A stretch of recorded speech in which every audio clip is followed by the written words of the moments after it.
So you made it another day. And I want you to hold on to this memory. I want you to embrace this moment. Never forget. Never forget how far you have come, everything you have gotten through, all the times you have pushed on, even when you felt you couldn't, all the mornings you got out of bed, no matter how hard it was, all the times you wanted to give up, but you got through another day. I want you to never forget this moment.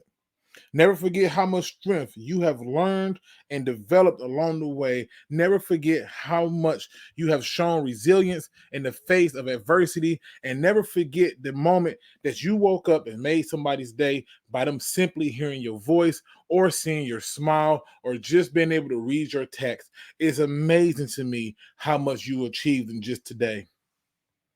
But if it's getting too hard for you to remember, if it's getting too hard for you to keep battling, then there's help for you with 3 numbers, 988.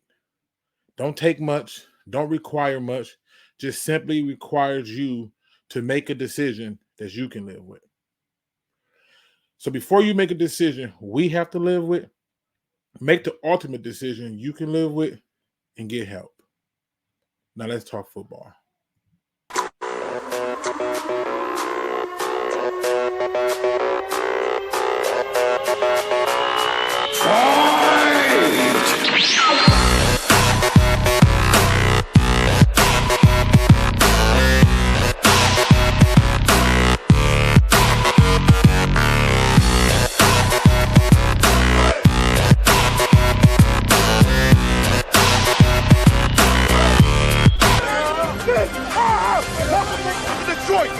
Welcome to Detroit. Hey, they gonna feel us today. We play our brand of football. Watch those things.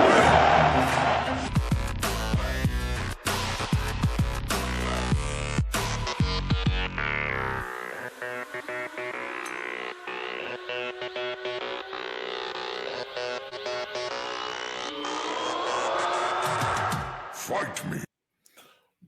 What's going on, Pride Nation? We back at it again. Another day that the good Lord has allowed me to be on planet Earth and enjoy you, beautiful people, to talk about our Detroit Lions. All I'm feeling good today, ladies and gentlemen. I hope you are as well. It's another day. My plan is to go live again tomorrow, so let's hope that everything lines up with work so they're not getting the best of me. I need to get my therapeutic in. Today's show was titled Unfinished Business, Work in Progress and Lessons Learned. And I think this is an appropriate title because the things I'm going to be addressing are just that, the unfinished business, the work in progress, and the lessons learned. Yesterday's video had a lot of people upset. I expected it because a lot of people are going to blindly follow someone, whether they have a legit piece of information that would lend itself one way or another, or they just feel like, hey, I was wrong about this guy before, so I'm not going to question him. Either way, kudos to you. If that's you, if you fit that description, more power to you. I ain't mad at you at one bit. You know what I mean? Like, I get it. I totally understand it. Now, the reality is this.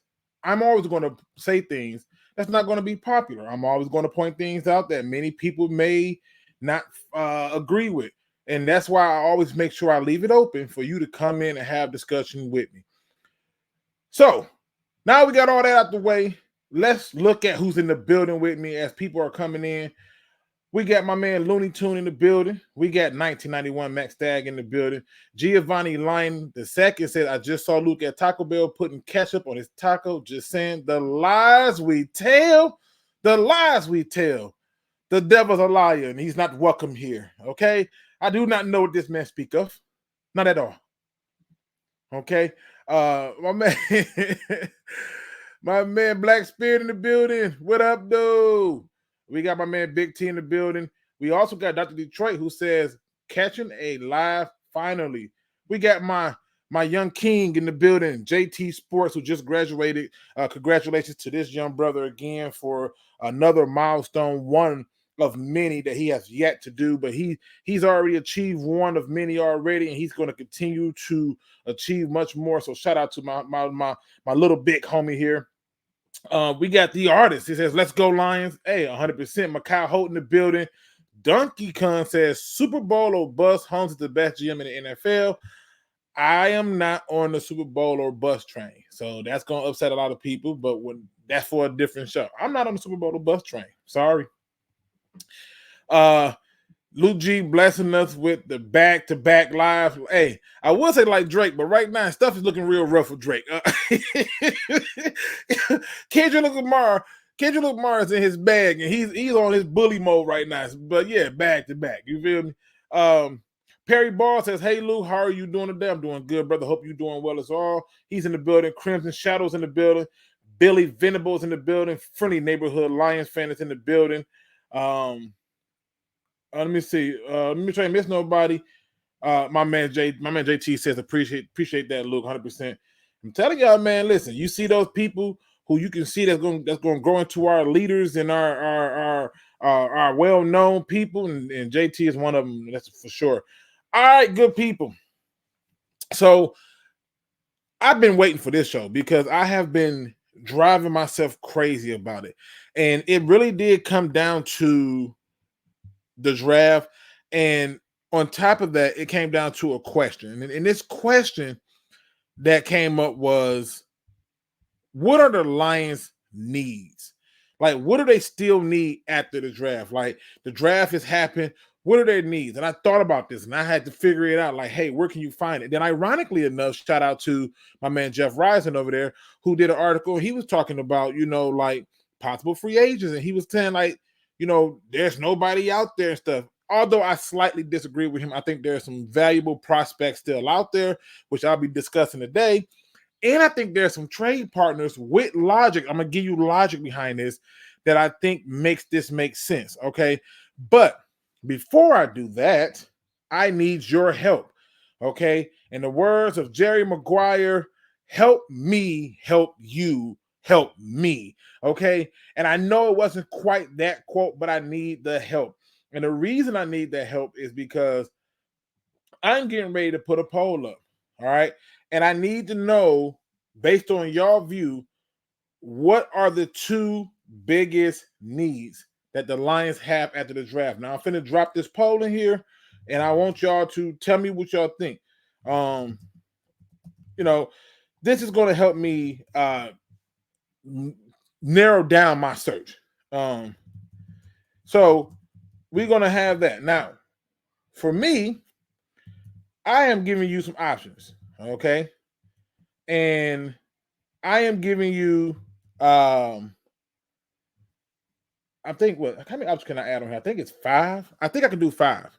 I could be wrong, but I think I can do 5. But I'm going to do as many as I can on there, all right? Now, I'm going to cheat on one of them because I can only do 4. So I'm going to need more than that. So I'm going to cheat on one of them. All right. Now, poll is up. Let the voting commence. Okay. I need you to tell me, you the people with the voting, tell me what we need. Okay. It is important that we do it this way because I'm about to get into some stuff that I believe can solve some of these problems. All right. Now, to kind of refresh us a little bit, I'm going to show you the Lions' current depth chart. Okay. And I want to make sure that we are clear about this, that I'm using that poll to do it. Now, I know that I left some positions off of it. And if you don't see it on that poll, feel free to, put it in there as a message. But I want you to take a hard look. Now, if you notice, I have it on the defense because I believe this is where we still have the most needs at. And I totally get it. It says wide receivers twice. What? Did I do that for real? I can't be that slow. Did I? Damn it. Hey. All right, we gonna have to. Boy, I tell you, let me fix that poll. I'm like, wide receivers twice. What are you talking about? I had to go and look at it again. All right. Let me try this again. All right. Good grief. I didn't even realize that I put it up there twice. Don't even ask. Don't even ask. It's a long day. All right. Uh let me see if I can edit it. No, it's not gonna let me edit it. All right. I ain't mean to put wide receiver there twice. So I'm gonna take this down for right now. I'm gonna redo it. All right. Because I ain't mean to do that. That was not my intentions. Uh I got one kid who ain't feeling well. Brother ain't got too much sleep. But I'm telling you, I'm back on it. All right. All right. So I can't believe I put that twice. I'm tripping. All right. Let me try this one more time. All right. All right. Let's see. Post draft. All right. Now, we're going to get this thing right. We're going to get it right. I meant to put defensive tackle, linebacker. I meant to put wide receiver. Don't ask me why I did the other stuff. I was tripping, y'all. This could have happened to anybody. All right. Heck, I might even put. I'm gonna make wide receiver, offensive line depth. Okay, there. All right, and I make linebacker / safety. That way, I can catch that, and then I got DN, edge, D tackle. All right, Poe going back up. I'm tripping, y'all. All right, Poe going back up. Good grief. All right, I'm back. I'm back at it. I messed up the whole church's money. All right, now, while I'm doing that, let me kind of, while y'all vote, let me kind of see who jumped into the building with us now. Ghost Gunner is in the building with us. Broken Lion has showed up in the building with us. It's a failure of a season if they don't get to the Super Bowl. It's a different show for me. I got some. I'll explain to you my thought process on it on a different show. Wide receiver there twice though. My bad. They have zero needs. What? Donkey Kong, come on, bro. You mean to tell me they got zero needs after the draft? They have addressed all of the needs. The Lions team is set and is perfect and is ready and primed to go and win this championship. That's what you believe. Come on now. Like, come on. Like, oh my God. Oh my God. That battle for linebacker versus edge is real though. Luke showed his hand. No, I really made a mistake. I really made a mistake. Perry Ball says, I hope Martin starts showing something, but I'm not counting on him. Nope. Shout out to my Roar the Lions UK family member and my brother from another mother, Anthony. He says, good evening, Luke. Hope you and the fam are well. Yes, we are. Well, not my younger son. He ain't feeling too good. He definitely ain't feeling too good. But you know what? He a trooper. He gonna push through it. Martin hard to judge when you don't use him. Let me see. Linebackers a need for me. Hey Luke, sorry I haven't been around in a while. All cool, brother. I'm glad to see you here. And hope that all is going well with you, brother. So you good. You good. Let me see. Let me try and miss nothing. What up, though? Super Saiyan Line in the building with me. Zachary Jones is in the building with me. All right. So here's the depth chart. All right. Here's the depth chart.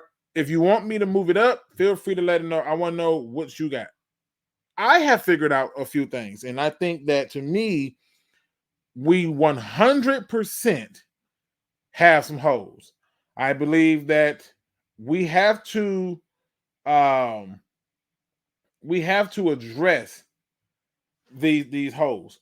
And again, I'm leaving the voting up so people can get their vote on. Vote on the Lions' biggest draft needs. The poll is on the chat. I need y'all help on this, okay? I have my own view, but this is a show about you and the people. Like, I want y'all to have y'all time too. So please vote. Vote on the Lions' biggest needs past the draft. All right. Now, I bring that up for a number of reasons. One, we talk about the free agent pool and who's out there right now currently that you can get.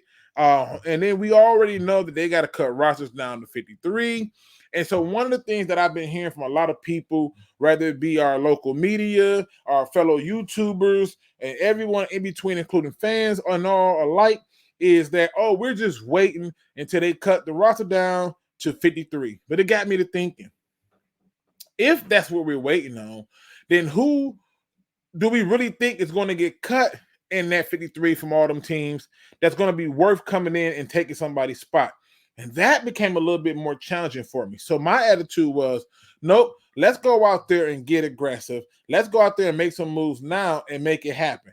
One of the things that I want to see from our general manager, Brad Holmes, is him get a little bit more aggressive with in-game trades or in-season trades than he has been. Now, we have traded people away, right? We've done the TJ Hawkinson's trades. We've done those like Stafford trades. We've done those kind of trades.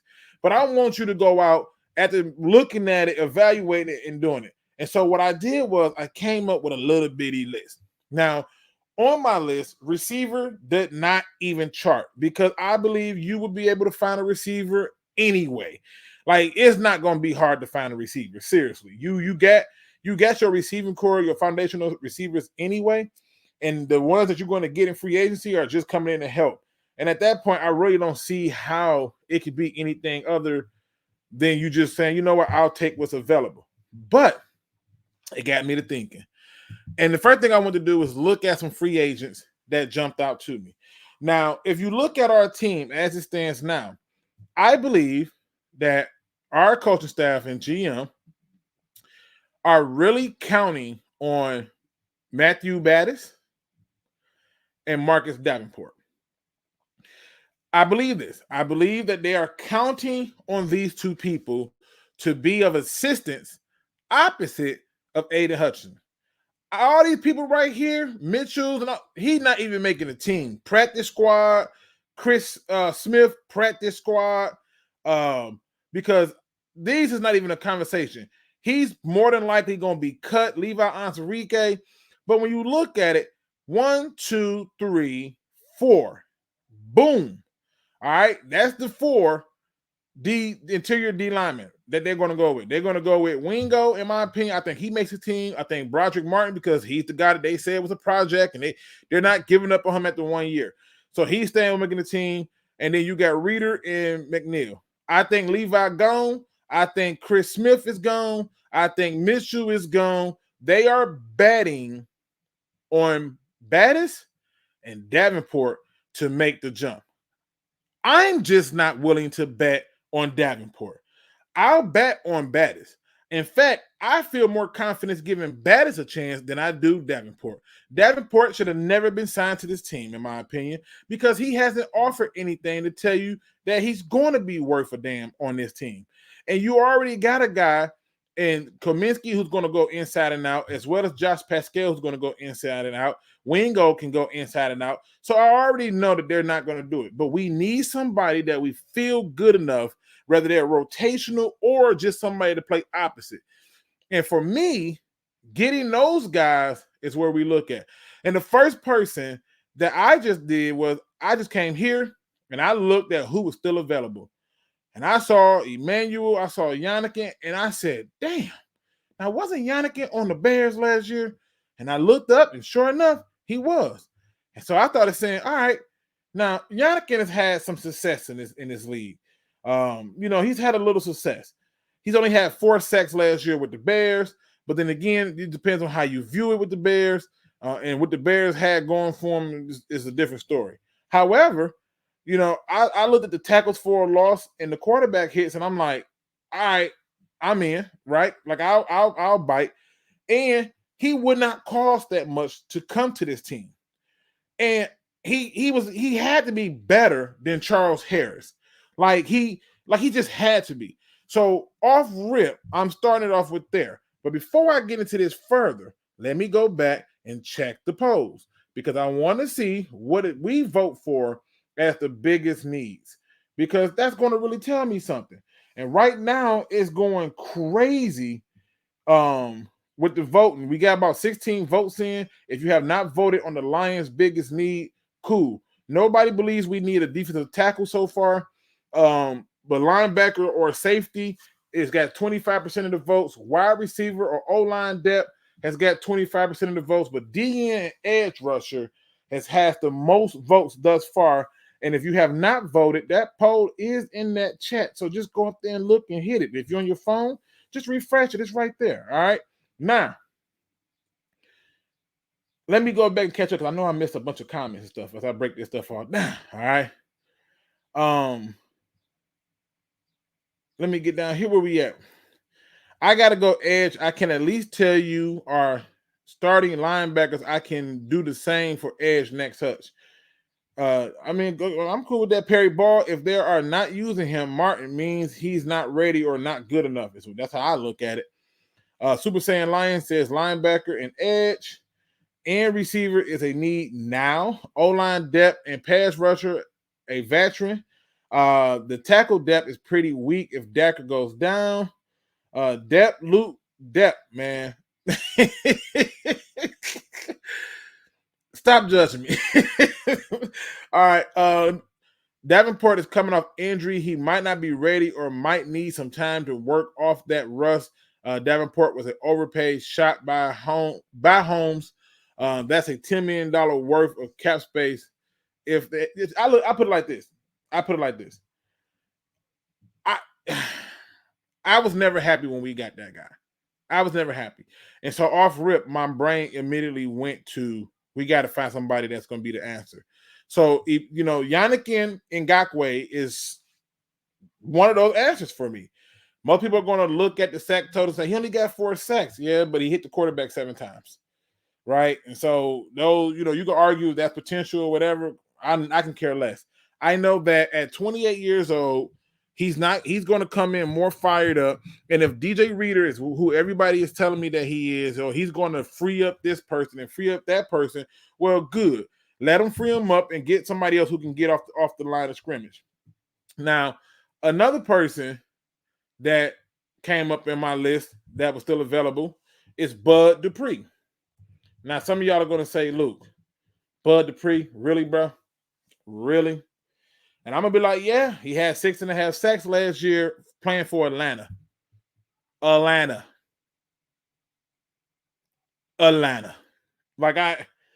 Like seriously, come on. We got a little bit to work with too. And I think if you put him opposite with a chance to rush, he can do it. And he's 30, so he shouldn't be that expensive. He should be cheaper, and I can see it. The other person who came up on my list that's still out there and available is Emmanuel Akba. I always botch this brother's name. But I hope I said it right. Akba. Right? Again, another one of those guys who got a little speed. Yes, he's getting older, so it's not as fast as he was, but it's still there. Right? It's still there. He was another guy that came up that could be an edge rusher. Well, Luke, none of these guys are special. I know that, but we don't got nobody special now. I at least rather get somebody I trust and believe in. And like I said, I don't believe in Davenport. The last person that I want to look at also played at Chicago, and his name is El Quadin Muhammad. Now, I wanted El Quadin Muhammad last year, and we didn't get him. I thought that he did a very good job while playing for the Colts. I thought that even though he had only 6 sacks, and that year that he played for the Colts, he got to the quarterback quite often, and I appreciated that. The tackles for a loss was impressive. I liked his game, especially as a rotational piece, somebody who plays fast and hard. And now he's back a free agent, and I'm all for it. I'm all for him being one of the guys that we look at and say, you know what? What did I say wrong now? Not Atlanta. What? Stop judging me.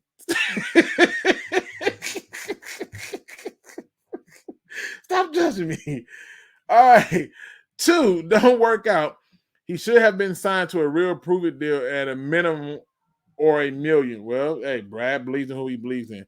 We at least have a group of guys to try to start opposite of Hutch. We simply do not have a swing offensive tackle. Hey, Ducky Khan said we don't need nobody there. The Lions better use Houston Wright as a pass rusher, not in coverage. We hoping for it. But again, I'm just pointing it out. Gotta say, for once, Luke, it's rare everyone is agreeing with you on Davenport. I'm used to arguments. Yeah, Davenport ain't it. It's he ain't he ain't it. Zero man, zero needs. Donkey Kong. If you believe that, hey, God bless you. I just don't. Now, because of this, it made me start thinking a little bit harder. And I remember I told you, I said, I really want to know what people's view is. So as I look at the voting, the poll is still showing that DN edge rusher is one of our biggest needs. It's still showing that. It's still showing that nobody thinks we need another interior D lineman. Cool. But 21% said we need a linebacker or a safety, and 21% said we need more O-line depth or a receiver, if not both.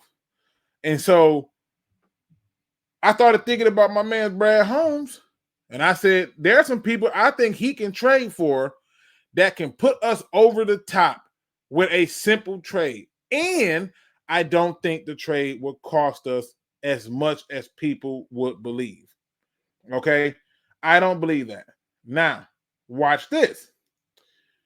The first person on my list that I don't believe will cost us anything in terms of high draft capital or players is Khalil Mack. Luke, you've lost your mind. Why would they do this, Luke? They would never. It doesn't make sense, Luke. You're going to sit there and say the Lions should trade for Khalil Mack? For what, Luke? Well, that's the thing. I decided to start looking at money and everything like this, and just going through, looking at it. And so I decided to come here and take a good old look at the depth chart that is the Chargers. And I'm telling you, there's some things going on here that made me say, we can not only possibly trade for Khalil Mack, but we can even possibly trade for Joey Bosa. Now, Luke, why would you want to do that? Bosa be hurt? I know, which is why he probably can be had for a 6th-round pick. Well, Khalil Mack ain't going to be had for a 6th-round pick. I know. That's why you give up a 5th and maybe a 7th. And maybe like James Mitchell, right? Well, Luke, have you lost your mind? You is not getting them for a 6th or a 7th. Well, go and look at some of the most recent trades of some of these players and tell me what they got for them. Because the older they get and the more hurt they are, you're not getting that. Well, Luke, why would they trade Khalil Mack? Why would they get rid of Joey Bosa, right? Why would they do these things? Well, the answer is more clear than you could ever imagine. And that's simply because you have to understand that when looking at this team, they still needs a little bit of help, and particularly the offensive side of the ball. Now, granted, some of y'all are going to say, well, they got Gus Edwards and J.K. Dobbins. Yeah, yep, Dobbins was hurt. Edwards is a filler guy, but for the most part, cool. I know you're not suggesting we trade a running back. Nope, I'm not suggesting that at all. Oh, okay, I thought you were saying trade that. No, I'm not. Nope. But a tight end, why would they need a tight end?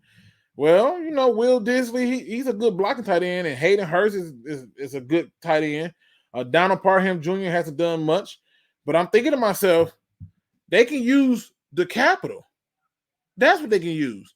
Because the one thing I can tell you right now is Harbaugh is going to want to change a lot of stuff, and he would rather have the capital. That draft capital is what he's looking at. And they were already talking about possibly moving on from not only Joey Bosa and Khalil Mack, but to show you that, feel free to Google it, Joey Bosa restructured his contract to free up money. That restructure makes it now possible to where if they wanted to move on from him, the cap hit won't be as much. And if you were to go and look at Joey Bosa's contract, he's really on a 1-year deal, even though you kind of got like that next year's deal on there, but it's really a 1-year deal. So you get a 1-year rental for much of nothing.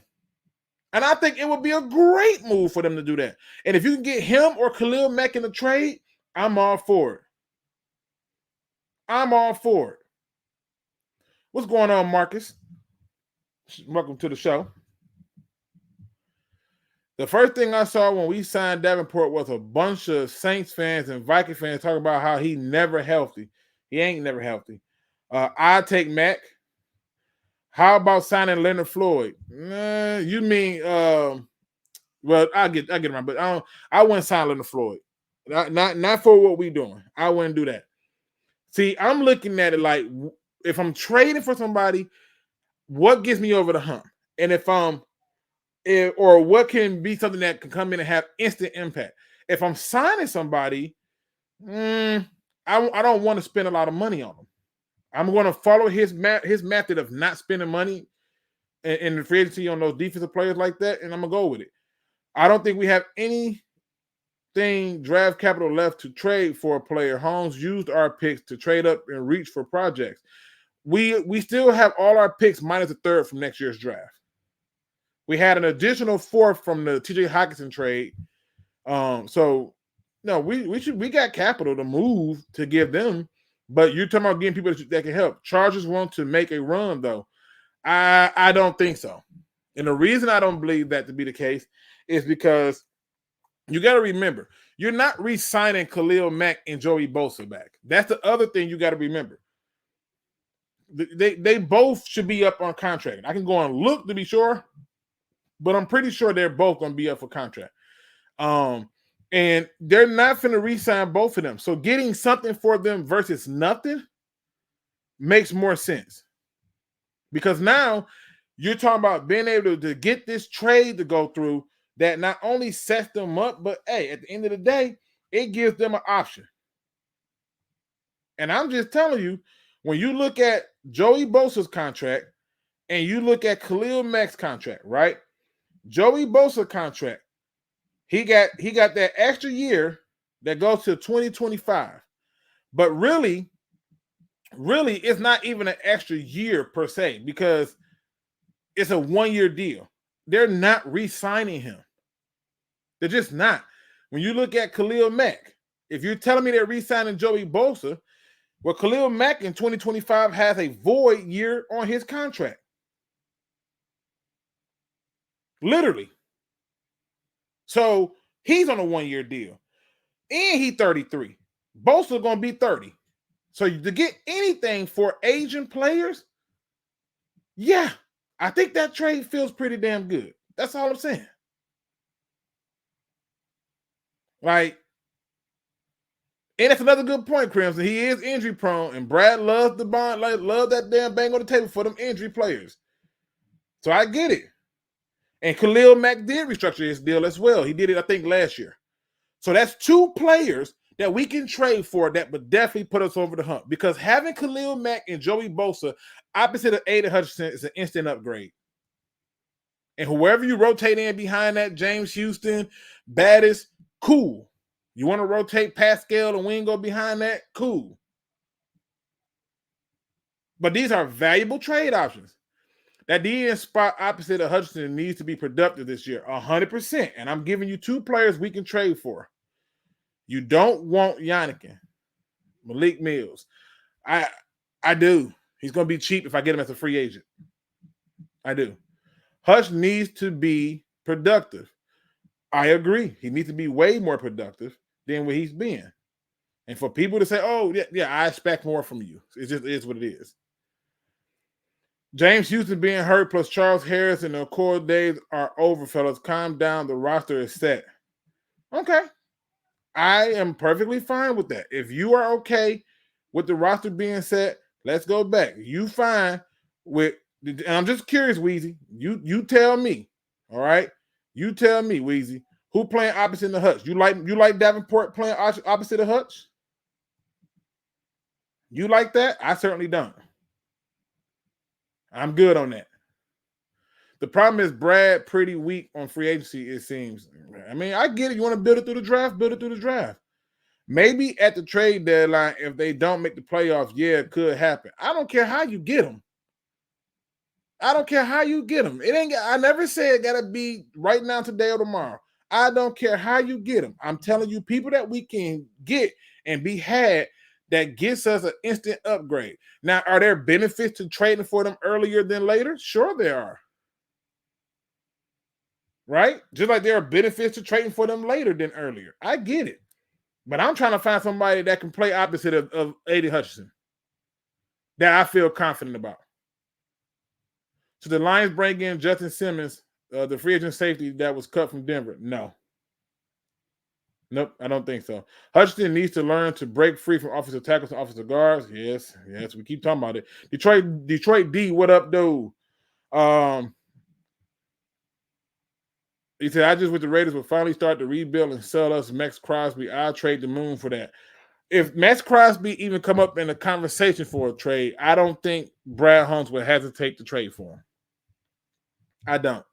Because to have Max Crosby and Aiden Hutchinson automatically gives you the best pass rushing duo in the NFC. Hands down. So, yeah. Because you won't be able to, you're going to put a lot of attention towards Max Crosby, and that's your free, everybody keeps swearing it down that Hutchinson is doubled, but everybody gets doubled. I like the combination of Davenport and Houston opposed to opposite of Hutchinson. I didn't forget about the 8 sacks in 7 games on passing downs. Yeah, Lester White, I ain't mad at that. You know what I'm saying? I just think when you look at it from the standpoint of this, if you're playing rotational with those two people and that's your thing, and you're batting on the Canadian Football League guy Matthew Battis to come in, that seems a little bit, a little bit weird. Should we go and bring back to Detroit Diggs? No, Quandre Diggs is done here. It's done. No need to do that. Another person that we can trade for, though, that again, got to just go through and look at a few little things. And again, I'm looking at our needs. Now, we addressed this, but this is the draft projection for what our needs were, edge and receiver. And that's how I came up with trying to get some of the needs out the way. All right. And then it brought me over to a team like this, the Jets. Oh, no, not the Jets. I am tripping. Lord Jesus, the Chargers is what I'm thinking of right here. But the Jets is the team that got my attention next. We can trade. Let me get it nice and big so people can see. I believe that we can trade for Jermaine Johnson. All right, Luke, you have completely lost your mind. I do. I think we can trade for Jermaine Johnson in a second. Luke, why would you do that? Why would they trade for Jermaine Johnson in a second? That doesn't make sense, Luke. Now you just reaching. This is delusion at its best. If cocaine's a hell of a drug, you are leading the charge on this. No, and no. I disagree with you on this one, Luke.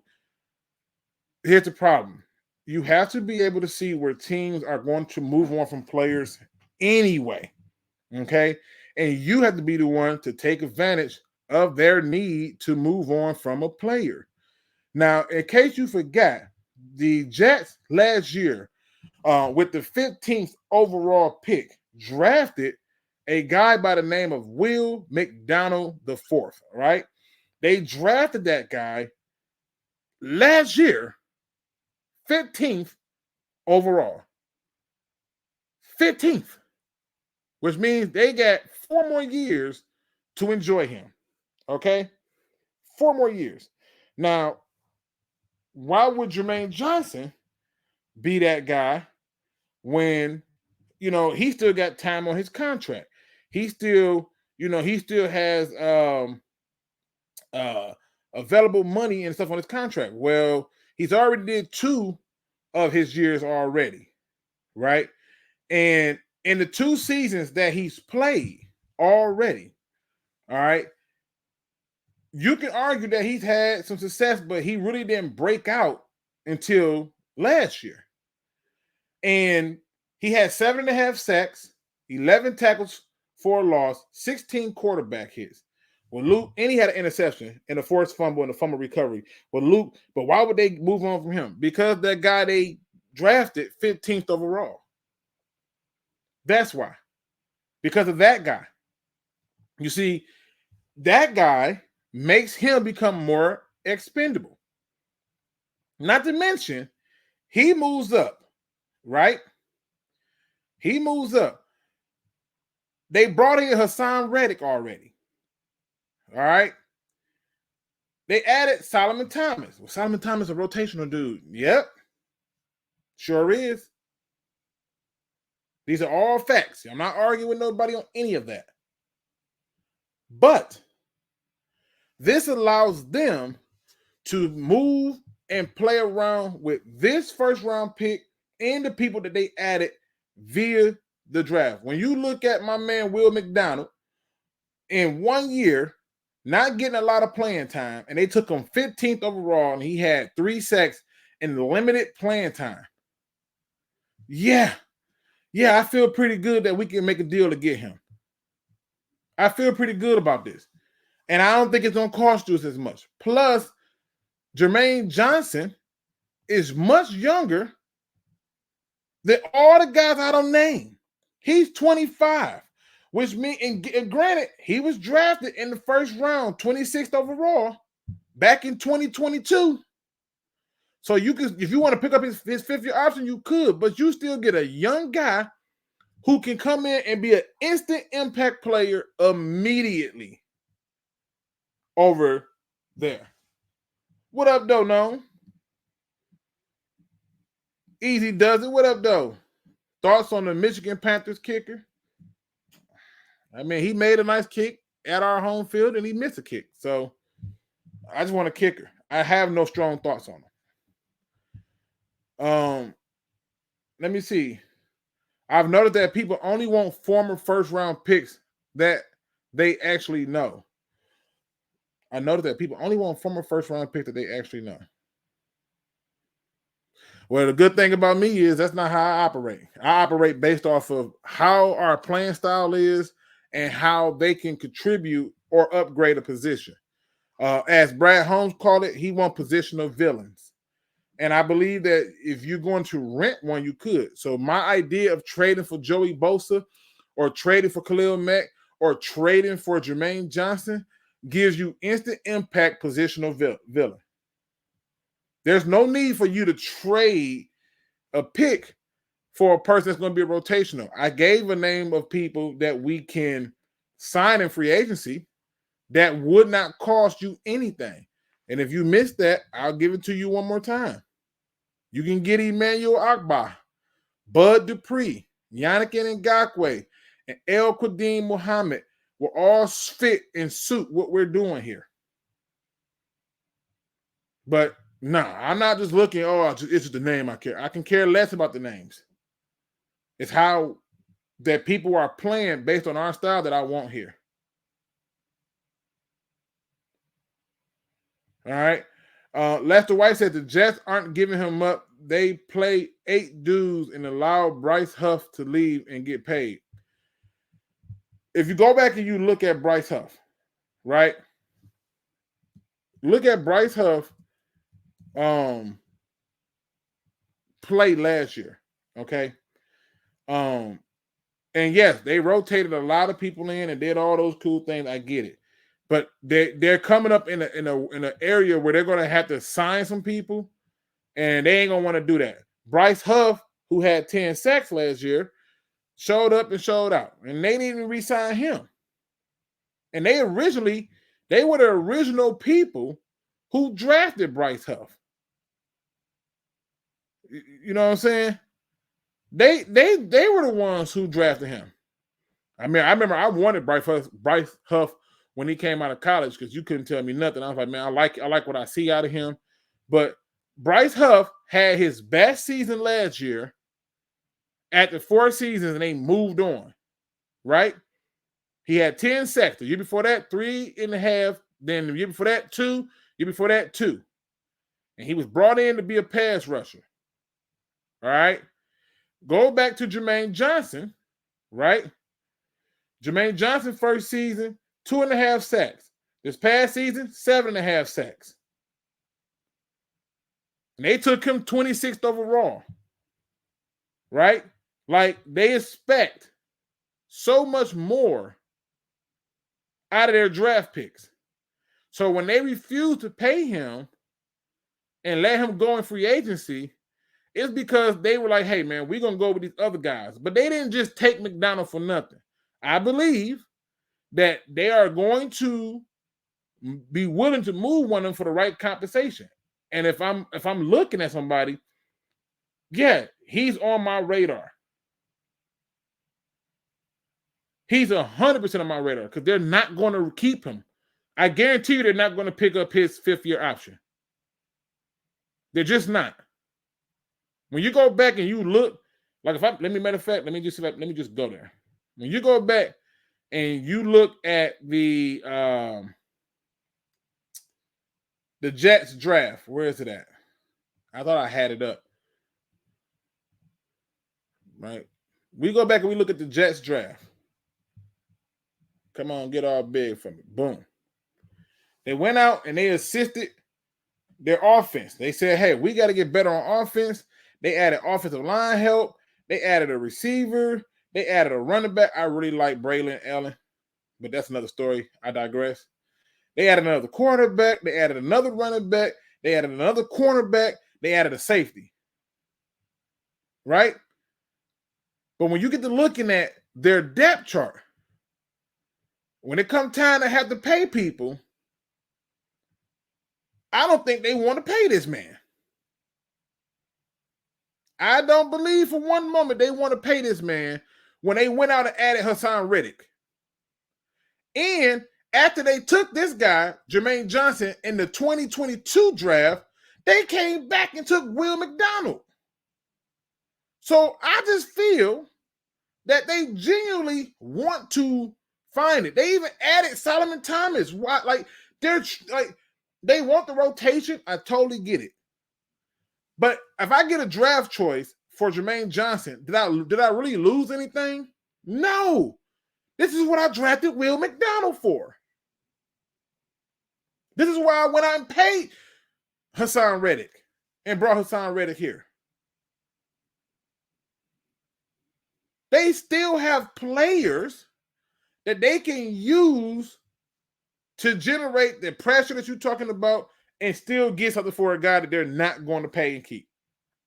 I'm only looking at contracts, production, and what they did over the last couple of drafts, and I'm just telling you, this one right here checks out for me. I'm just putting it out. Look at Will McDonald. He didn't get a lot of playing time. He was taken 15th overall. All right. Now, another team that I think we can make a trade with and get him because, again, contract issues, and they have not lived up to the hype or the bill. Another one of those players, and most of you people who think I hate Michigan should be happy, but it's Kwity Paye. Well, Luke, Kwity Paye, 8.5 sacks, 2 forced fumbles. Man, they ain't finna get rid of Kwity Paye. You crazy, bro. They ain't finna get rid of Kwity Paye. And I was like, oh, okay. Maybe you could be right about this, right? Then I went and looked.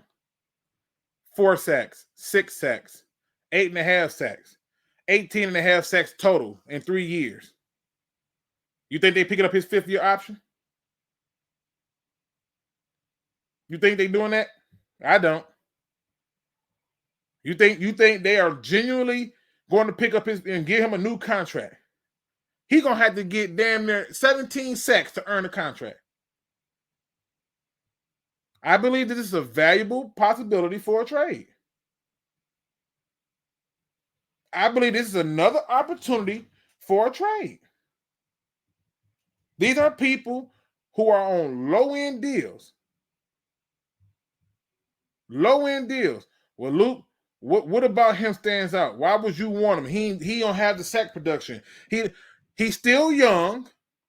If the coaches are who y'all believe they are, because y'all seem to believe that the coaches finna turn Manu into a genius, right? Okay, cool. Then them same coaches should be able to get more production out of Kwity Paye. Because guess what? They're not finna pay him. He was drafted in 2021. We in 2024. They're not picking up his 5th-year option. He will be 27 years old, and they are not picking up his 5th-year option. They would much rather go out and get somebody than to pay him. Well, Luke, why would they do that? That just don't make no sense. I don't see why that would make sense, Luke. Well, let's look at what they did in the draft. The draft will tell you information that lends itself to something. Who they took 15th overall? I'm just showing y'all. Like I did the research for you. We've taken the guesswork out. Now, they already got Kwity Paye.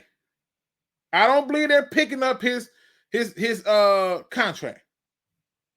All right.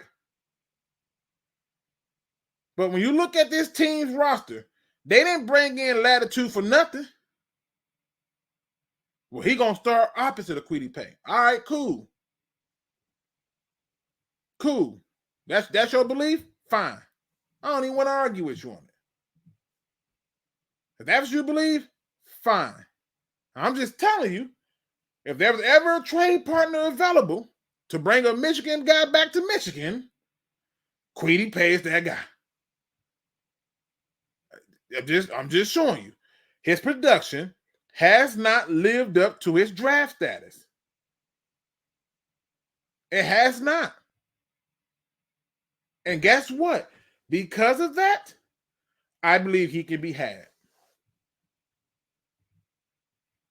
I believe he can be had. We got options, but I just think when you look at trade partners and stuff like that, Kwity Paye got to be on the list. Why? Am I a Kwity Paye fan? Not really. Do I believe that he can give us more than what we got right now? Sure do. And I'm all for upgrades. And will he upgrade that? Yes. Is he gonna come in and reinvent the wheel? No, he not. No, he not. Now, I got one more trade option. And a lot of y'all not gonna like this. Right? But again, I'm just looking at people who didn't have production, and we probably can get this guy for a 7th round pick. A 7th round pick. But I just want y'all to be clear.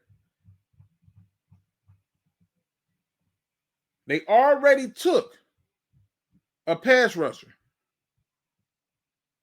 And then they came back and added some help in receiver, offensive line, the safety spot, cornerback, and D tackle. My soul say they not buying the Kwity Paye production. And if your argument is this guy was brought in to play opposite of them, right? Like that's your belief that he was brought in to play opposite, then I guess Samson is just chopped liver. I guess they faith in him is just chopped liver. And here's the best part of it. When you get to looking at the contracts of these players, right? Because that's what this is going to boil down to. With Kwity Paye, you got to figure out, do I want to pick up that 5th-year option? Do I want to, do I trust, do I want to just give him one more year to see what he do? Or I got a guy giving me similar production who I still got a year already on his contract for. And yeah, I can move on from that guy and start Latitude. Fine. Then trade me fucking Samson. I just want production. Opposite. Fine. That's all I'm saying. What's going on, Easy? Bryce Hudson's a 1-year wonder, 100%. I would take Jermaine Johnson with trade a future 2025 6th-round pick and a 2025 3rd-round pick. We don't have a 2025 3rd-round pick. We traded that away to pick up Giovanni Manu. I meant 2026 3rd-round pick. Yep. Okay. Oh no, that's all Quinay and Sauce money. They still in win now mode with Rodgers. Yeah, but that's my point. That's why Jermaine Johnson's going to be expendable. I didn't even get it to those points. I was waiting for somebody to argue harder against me. But you're right. They got to still pay Quinay and Sauce Gardner. So I'm just giving you like the evidence that we can trade for these people.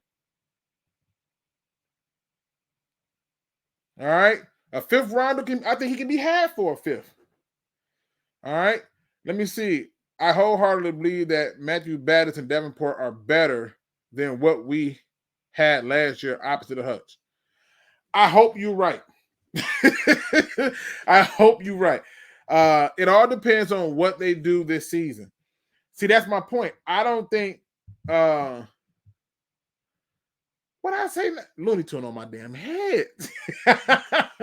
You know I suck with people's names, bro. I try my best. It all depends. I'm saying I'm talking about getting ahead of it. Make them a deal right now that they'll feel good about. Battis is low risk reward flyer. If it works out, great. If it don't, you just cut them. I agree. Pay is about the same age as Davenport, and a healthy Davenport is a better player. Whoa. Lester White, I'm finna drop the link in the chat just for that one. What? I need you to help me understand this one. What? Again, for the people, the poll is still up. Get the vote in, because this is how I'm going to be able to do my research and keep finding those options. But what? Yeah, let me go ahead and put this in the chat. Yeah, the link is in there, so if you want to come in and talk your mess, anybody can come in and talk. Pay is about the same age as Davenport. Right? Like, what?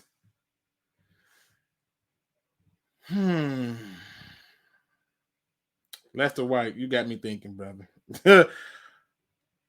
I think I disagree with that assessment. And I think my reason for disagreeing with it is the evidence don't support that. It just don't. Davenport had one good season his entire time in the league. His whole time in the league, he had one good season. And I do not know if I'm comfortable enough with saying that he's better when healthy than Kwity Paye. I don't know if I've arrived to that conclusion just yet. I don't know how to arrive to that conclusion just yet. But I feel like that might be a bit of a reach. Like, I feel like that might be a bit of a reach. Now, I could be wrong, but let's explore. Let's explore. Now, Kwity Paye, all right. First of all, let's go to Marcus Davenport. Marcus Davenport, a guy that, has been underwhelming at best for a word, has been in the league 6 years. 6 years. And Kwity Paye, a guy that I'm not even like super high on, has been in the league 3 years. Kwity Paye has played in 43 games of 43 games in 3 years.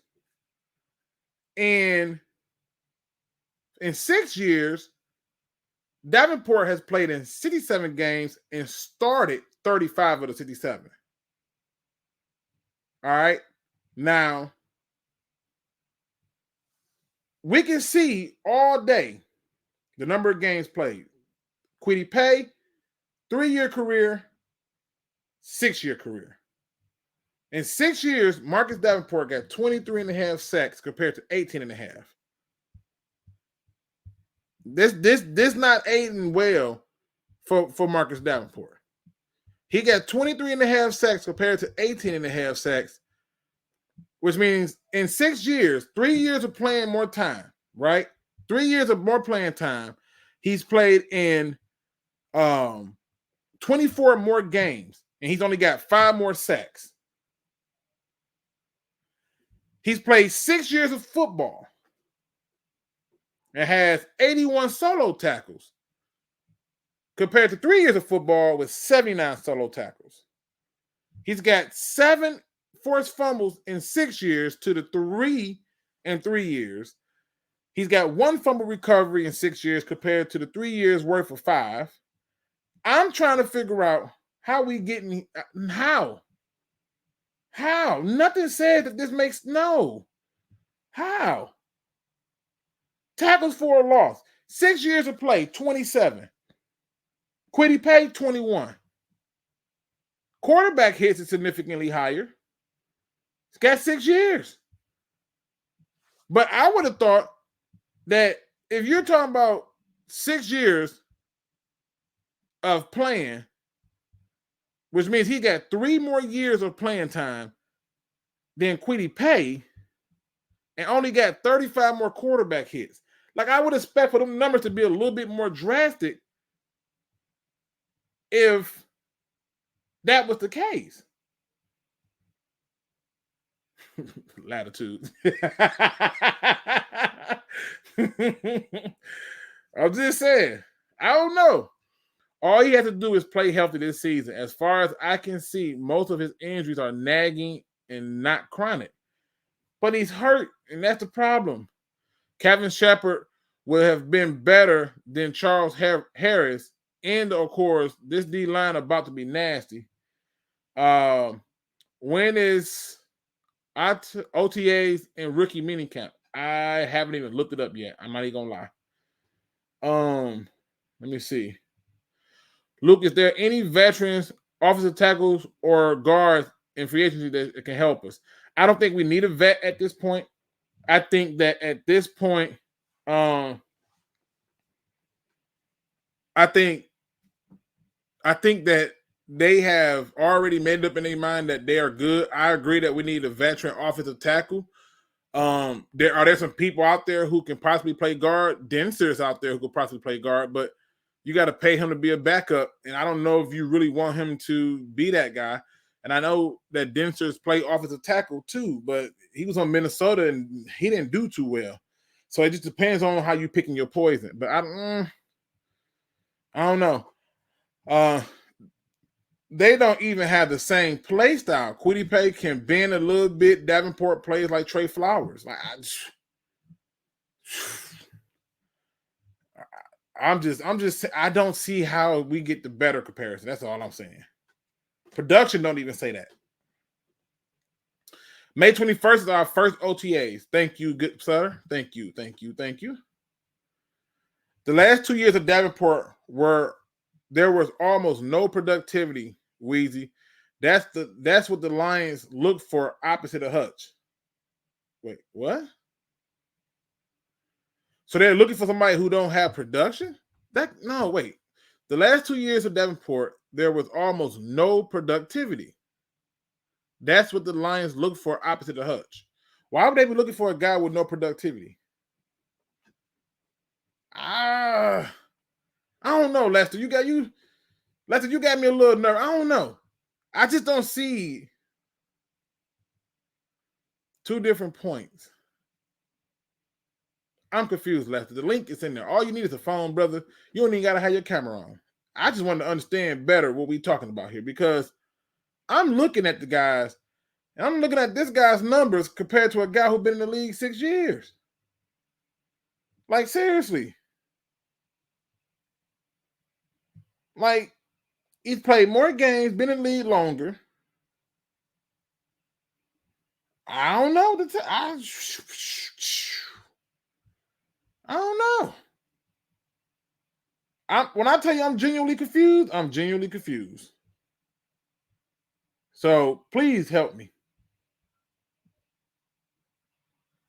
I mean, please help me. I don't even know where do I start to figure this all out? Like, more snaps. Like, I can't even tell you the last time Davenport was healthy. I don't think he ever played a full season. And he hasn't. He has never played a full season once in his entire career.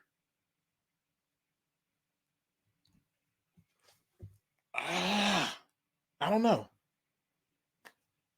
I don't know. Yeah, I don't know. You know, that blows my mind. That genuinely blows my mind. The link is in there. Feel free to jump in, talk your stuff. It's up to you. But that one you made me think. Oh, I was answering Weezy DeSantis. Okay, all right, okay. I'm like, wait a minute, now I'm confused. All right, I was like, I'm a little lost. All right, they want you to come on and talk to the people, man. They want you to come on. They like, hit the link, brother. Come on in. And again, we just having a conversation. You just hit the link and we get in there. Teams are just going to double team Hudson and see if Davenport and Batters can do anything. And that's where somebody gonna have to emerge and do something. If they double team, see, that's the thing. It's weird because on one hand, I hear people say, well, they're gonna double team Reader, and that'll free up Hutch. So if they double team Reader and they double team Hutch, that guy opposite of Hutch is beyond important. And if I don't trust Davenport, I don't trust him. I just don't. And as much as I would love to, I can't. I can't. All right, let me get to my last possible trade person. All right. Hold on, wait. I think somebody jumped in. Let me see who jumped in with me. My man Down 19. What up, dude? What up, though, Luke? What's going on, brother? Nothing, chilling, man. You know, just bored on my goddamn mind. Bored. Don't be bored, brother. That's what this whole thing for. This is for entertainment. Oh, wait a minute. Wait a minute, wait. Don. I need you to go to the bat. All right, hey, my good bro. First of all, I'm gonna just tell you this right quick too, Don. Lester might have one of the best backgrounds I have seen in a long time. Any brother that has that kind of background got to come on ready to have some smoke. All right. Let me check it out. Put me in the back, man. I'm gonna put you in the back. My man Lester hopped in on me now. Let me get this off the damn screen. He deserves his respect. Can you hear brother, me? I can hear you loud and clear. How are you? How you doing, brother? How you doing, brother? I'm doing good. Now listen. Good. First of all, can we just take a moment to appreciate the love that you have for books back there? I'm seeing some books, a few that I think I got on the top row up there.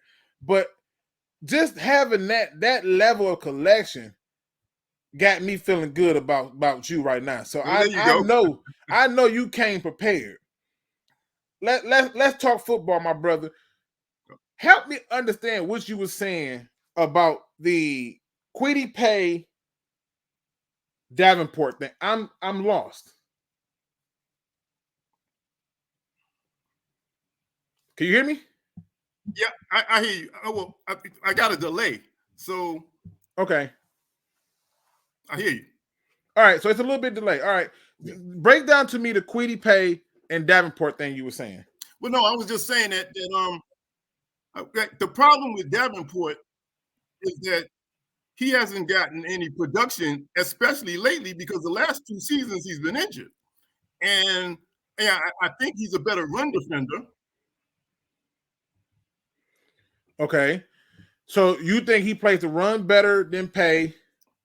And yeah, I believe so. He's a power player. Okay.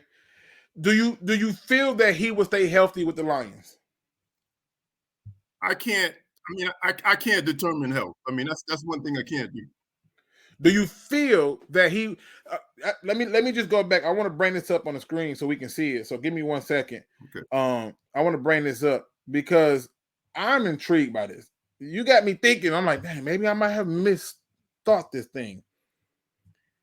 The most games he's played in the season is 15. Yeah. Meaning that he got in those games, but he only started 9. So he haven't started many games.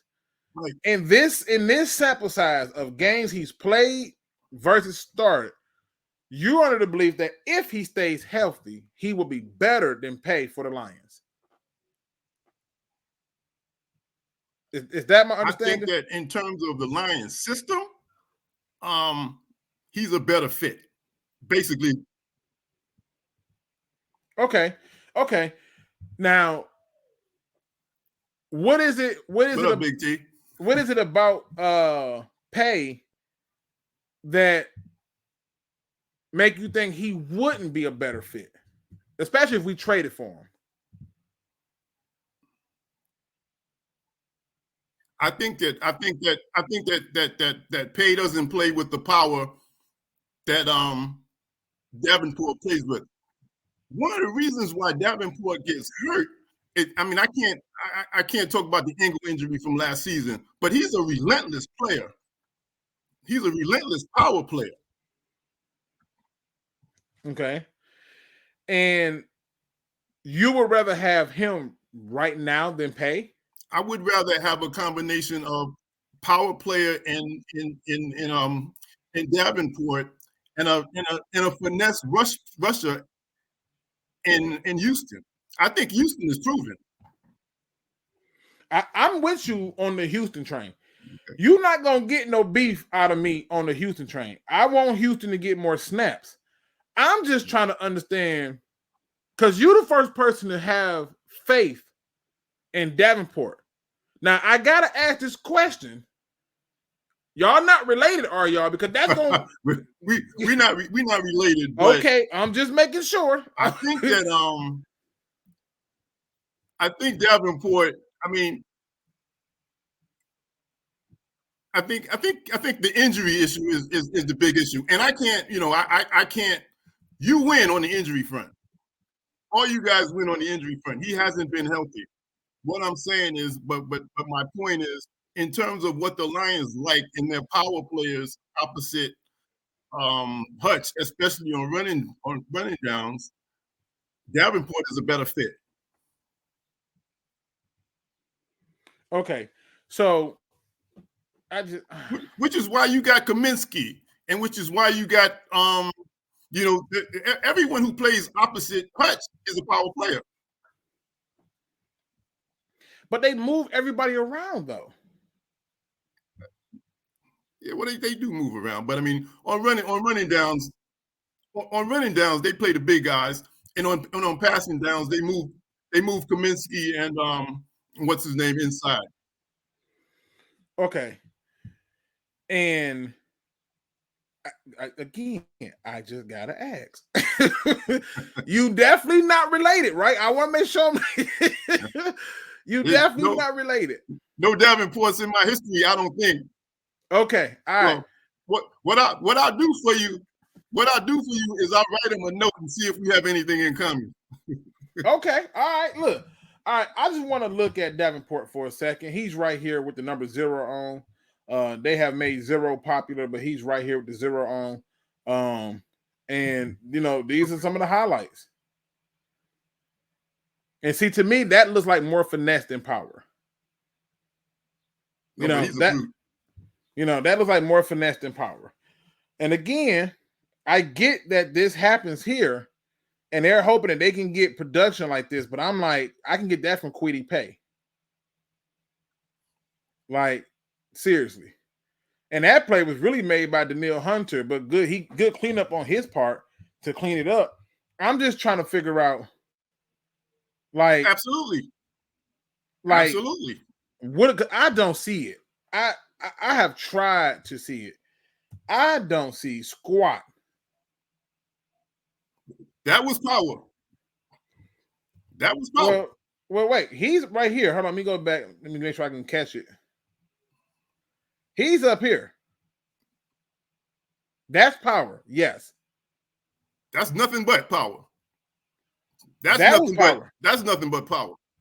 That's power. And that's the point that I'm making. So your attitude is, in terms of how our system is, he gives us this. So I should be looking for people to play opposite of Hudson with power, is what you're saying. Yes. Got it. Okay. Point taken. Point made. People, this is how it's done. You come on, you make your point. I follow through. I hear it. All right. I got more work to do. It's just that simple. I got more work to do. What he's saying is, find the people who play with power at that position. Because we have those finesse guys already. And he's saying that when you look at people like Battis, or Batts, whatever his name is, the Canadian guy, Matthew Batts, and you look at James Houston, those guys are finesse. They're not power. Now, I did say we can sign El Quadin Muhammad. He plays with power, but I hear your argument, and I will look for those types of players. Yeah. I will try to locate them types of players in terms of trade options and stuff. With Jermaine Johnson, I think he displays power and finesse, but more so power. So technically, I got some of them on my list already. But if you're saying that you're right about Jermaine Johnson, like with Kwity Paye, I just looked at the contract and was like, but would I rather have Kwity Paye? If I got two finesse dudes that can get there, I ain't mad at either one. I ain't gonna lie, because the coach did that for the longest with Mathis and Freeney. So, and when you look at what the Vikings used to have, they used to have two finesse guys too. So, but okay, I got more work to do. You made your point. I accept that. And now I better understand what you're saying. It's hard to pick up on it in text. So I definitely get it. Of course. Big T says he's thinking Betts gets 6 sacks, Davenport 5 sacks, Houston 10 sacks, Hutchinson 13 sacks. Oh, good. Great, man. Wait a minute. Now, hold on. Let me add that up real quick. You said Betts gets 6. All right. Okay. Davenport 5. That's 11. All right. Houston 10, that's 21. Okay. And you said Hutch 13? 13? So you already got us just out of those 3 players above our total sack number as a team from last year. Appreciate Lester for coming through. Lester came through, made his point, and bounced. I can't get mad at that. He just said look for players with power.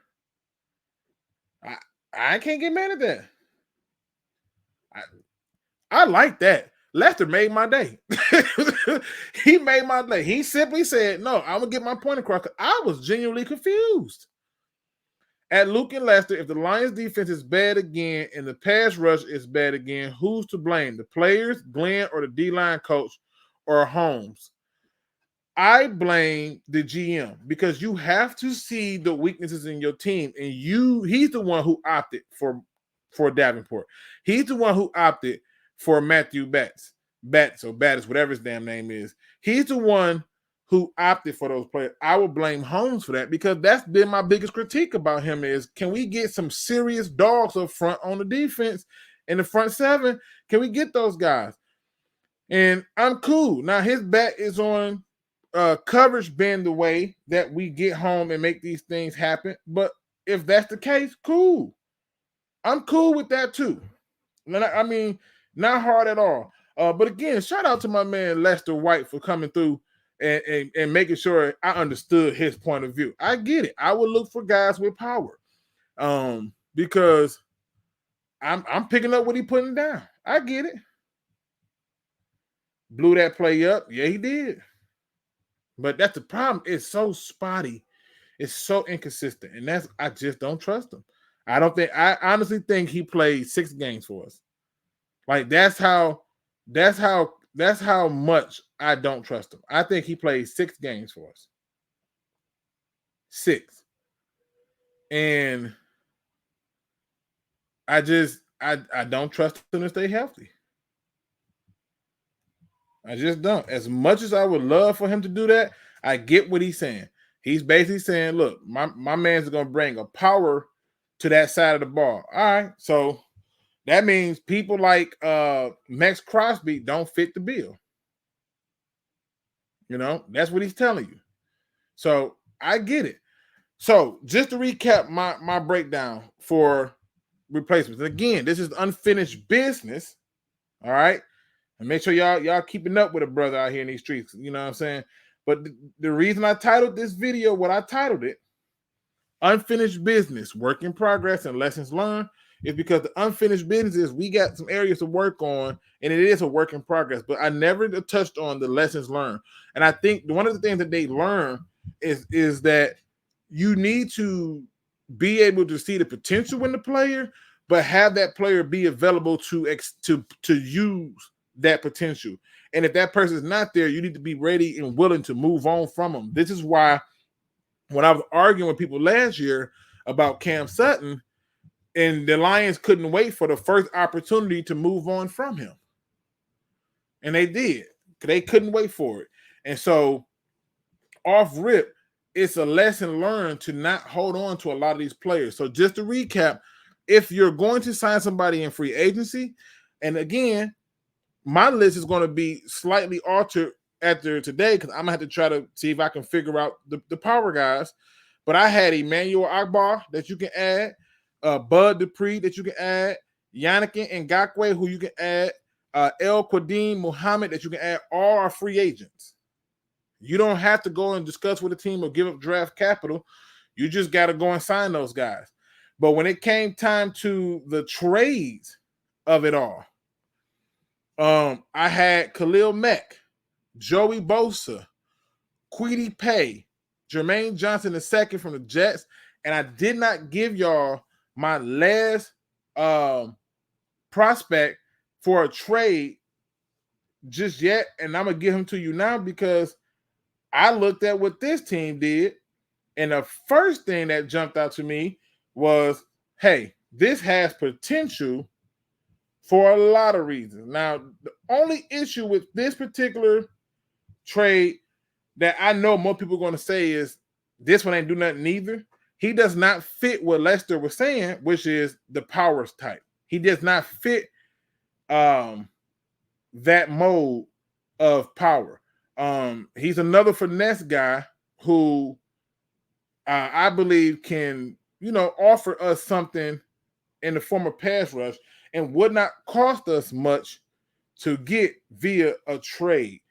And that person is none other than linebacker / DN / edge rusher Nick Bonito from the Denver Broncos. I'll break down why he is on my list and explain to you why I think we can get him in a trade. The first thing we need to do is look at what they did in the draft. Now, in the first round, pick 12, they took Bo Nix at quarterback. They needed a quarterback. We get it. They still got to pay Russell Wilson, right? But they came back and they took Jonah Ellis, an edge rusher. They took receiver, cornerback, running back, wide receiver, and center. But that Jonas Ellis pick to me left volumes in my head. And when I came here and looked at, let me get him off my screen. All right, boom. When I came here and looked at the Broncos, where's my stuff at? Oh, man, I'm losing my little spot already. Did I pass it? I'm tripping. Did I pass it? I probably passed it. All right, here, I'm here. When I came here and I looked at this, I said, all right, they got John Franklin Myers. All right, cool. They got Zach Ellen. All right, cool. They got Jonathan Cooper. I went, all right. They still like Jonas Griff, but again, he was hurt, so cool. Then they got Cody Barton, who they can literally stay right there. They still got Baron Browning, and they still like Drew Sanders, who really can kick outside, freeing up this spot, and then they still got Jonas Ellis. I think they're cutting Nick Bonito. Well, Luke, if you believe that they're cutting him, why trade for him? Because you can get him for probably about a 7th round pick. And it's not going to cost you anything. It's not going to cost you one iota. But the benefit of having a guy like Bonito, another guy who's only 2 years removed from his draft as a 2nd round pick at 64, he's had 8 sacks, right? But that previous season, let me go over to that previous year. That previous year, he wasn't doing so well. And so one can argue, well, he's a breakout guy. But if he's such a breakout guy And I know how Sean Payton gets down. If he's such a breakout guy, Sean Payton will go, let me get something for him while I can because we want more production. He did not go out and get Jonah Ellis if he did not believe that he was going to be upgraded from this spot. And Jonah Ellis gives that opportunity. Like, their measurables are pretty much similar in a way. I think Benito got him about 1 inch, and Ellis is 2 pounds heavier. But Ellis is a better pass rusher at this point than Benito. Well, Luke, why do you want him? Because a lot of the stuff that Benito was doing was due to poor coaching. And Sean Payton is still getting things together with his staff and as a team. But with Sean Payton having a little bit better coaching, his numbers went up. When he had that dude that they had to fire, Nathaniel Hackett, it was a totally different story. So I think you can get him too in a trade. Now, these are all things that I'm looking at that I can be crazy about, but just saying, I like what I see in terms of the trade options there. Luke, what teams are our biggest challenges this year overall in the division? The Bears, the Packers, and the Vikings. They have mobile quarterbacks, and that's your kryptonite. That's the Lions' kryptonite, the quarterback who can run. Our division is tough. It's very tough.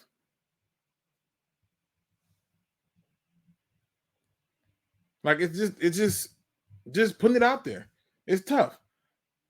If you look at this division, they have the kryptonite to your team. And they all have somebody opposite that can get to your quarterback. You go and look at the Bears roster. Go and look at the Packers roster. And go and look at the Vikings roster. All of those teams have touched your quarterback with that good line. The task is going to be on our defense to step up. So they're all are people we should be worried about. When we win a division this year, we really earned it. Nobody's in a rebuild. You know? So, yeah. That's what I think. Let me see. Luke, do you think our D-line coach is good?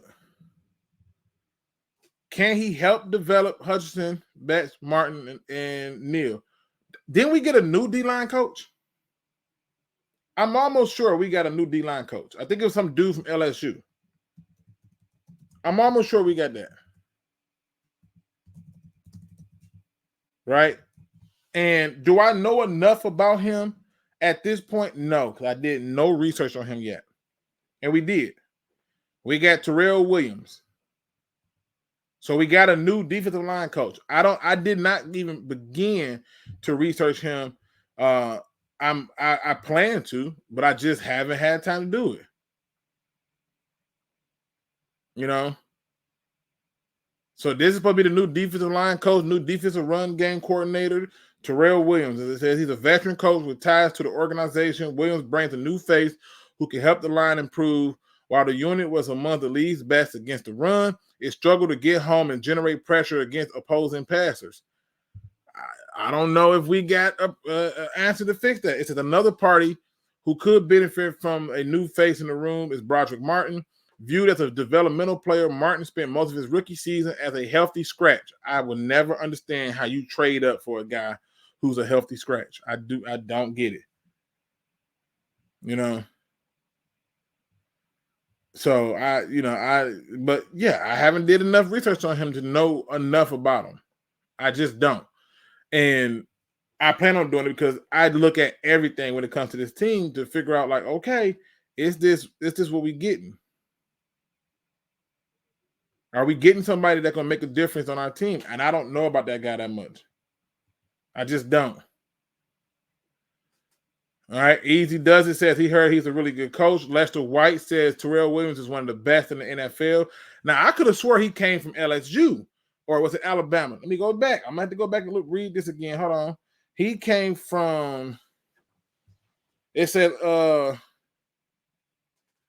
now Williams will join the fold with the effort to aid Martin's development. The traits and frame set him up to be a solid player in the future, but he must continue to fine-tune the details. Fortunately for Martin, Williams has experienced developmental unheralded talent into solid players. The Detroit Lions are getting an outstanding motivator and teacher in Terrell Williams, says tight NFL reporter Justin Milo. His familiarity with Dan Campbell, Brad Holmes, and Ben Johnson from previous stops should help him make a seamless transition. In Tennessee, Williams routinely developed undrafted free agents such as okay, well, shit, say less. Next time, say less. You ain't got all I need to know is he developed talent. So the question now be if that was your question, Perry, it's answered. He has developed undrafted talent. That's what he's done. That's what he's known for. Now, this whole idea that he developed Jeffrey Simmons was a dog before he even touched him. I'm just telling the truth. So when I see a person like that and they took him while he was hurt and because he was a dog. But if you're telling me he made him even better, cool. It says prior to Tennessee, he was in Miami from 2015 to 2017. In that time, he worked with players such as Ndamukong Suh, Cameron Wake. Yeah, I remember Cameron Wake. So if he got anything out of Cameron Wake, we did good. Because it seemed like whatever happened once, I don't know what the hell happened to Cameron Wake afterwards. I'm going to leave it alone. You know? So, yeah. But I'm doing my research as we speak. So to answer your question, that's good to hear. He was the D-line coach for the Titans, Luke. He's really good. Okay, cool. Luke, timeout. This new D-line coach is wild ties to the organization. He coached with MCDC in Miami when Dan was interim, but Wiley, he even coached Holmes on NCAA. Oh, so okay, I just read all that. He about to take a TW video. Hey, about to make a TW. Hey, I'm just listening. I ain't know. Hey, I didn't do enough on him. I just, you know what I'm saying? I knew we got a new coach. And, by the time we got the new coach, I had already had a baby on the way and a wife who was sick. He was the least of my worries. But I always do y'all know I generally do a video talking about the coaches and what they must do and what they need to and what they got and done. So, yeah. But yeah, to answer that question, we good then. All right. We've been on for an hour and a half. I do want to give people a chance to come in and talk their stuff for a few if y'all want to. And then on top of that, I wanted to also point out what is the guy name? Jesus Christ. The offensive lineman, Manu. A lot of people are talking about this, and it's hitting the news waves heavy that Brad Holmes reached on this dude. And that the capital that they gave up was too much. And I don't know if I buy that. I don't know if I buy that just yet. You know why? Because I believe in giving everybody a chance. I still think this pick is being overblown and hyped by our fans and media alike who are swearing up and down this is the second coming or whatever. But his footwork is trash. I'm putting it out there. His footwork, like it's dumpster juice. Like I'm not with it. It's dumpster juice all the way and twice on Sundays. He and y'all better pray that we keep Fairley for longer than this year. I think he's gone after this year, but good grief, it's dumpster. It's bad. Like I'm serious. Like I get all the athletic traits and stuff, but really, it's bad. So I'm not buying it. I'm just not. So we'll see what happens. Let me go through and I'm gonna hit on one more thing, which is the linebacker room. Because I wanted to talk about possible free agents we can get in the linebacker room if we were trying to get some veteran help or quality help at the linebacker room. Two of the names have a history of injuries.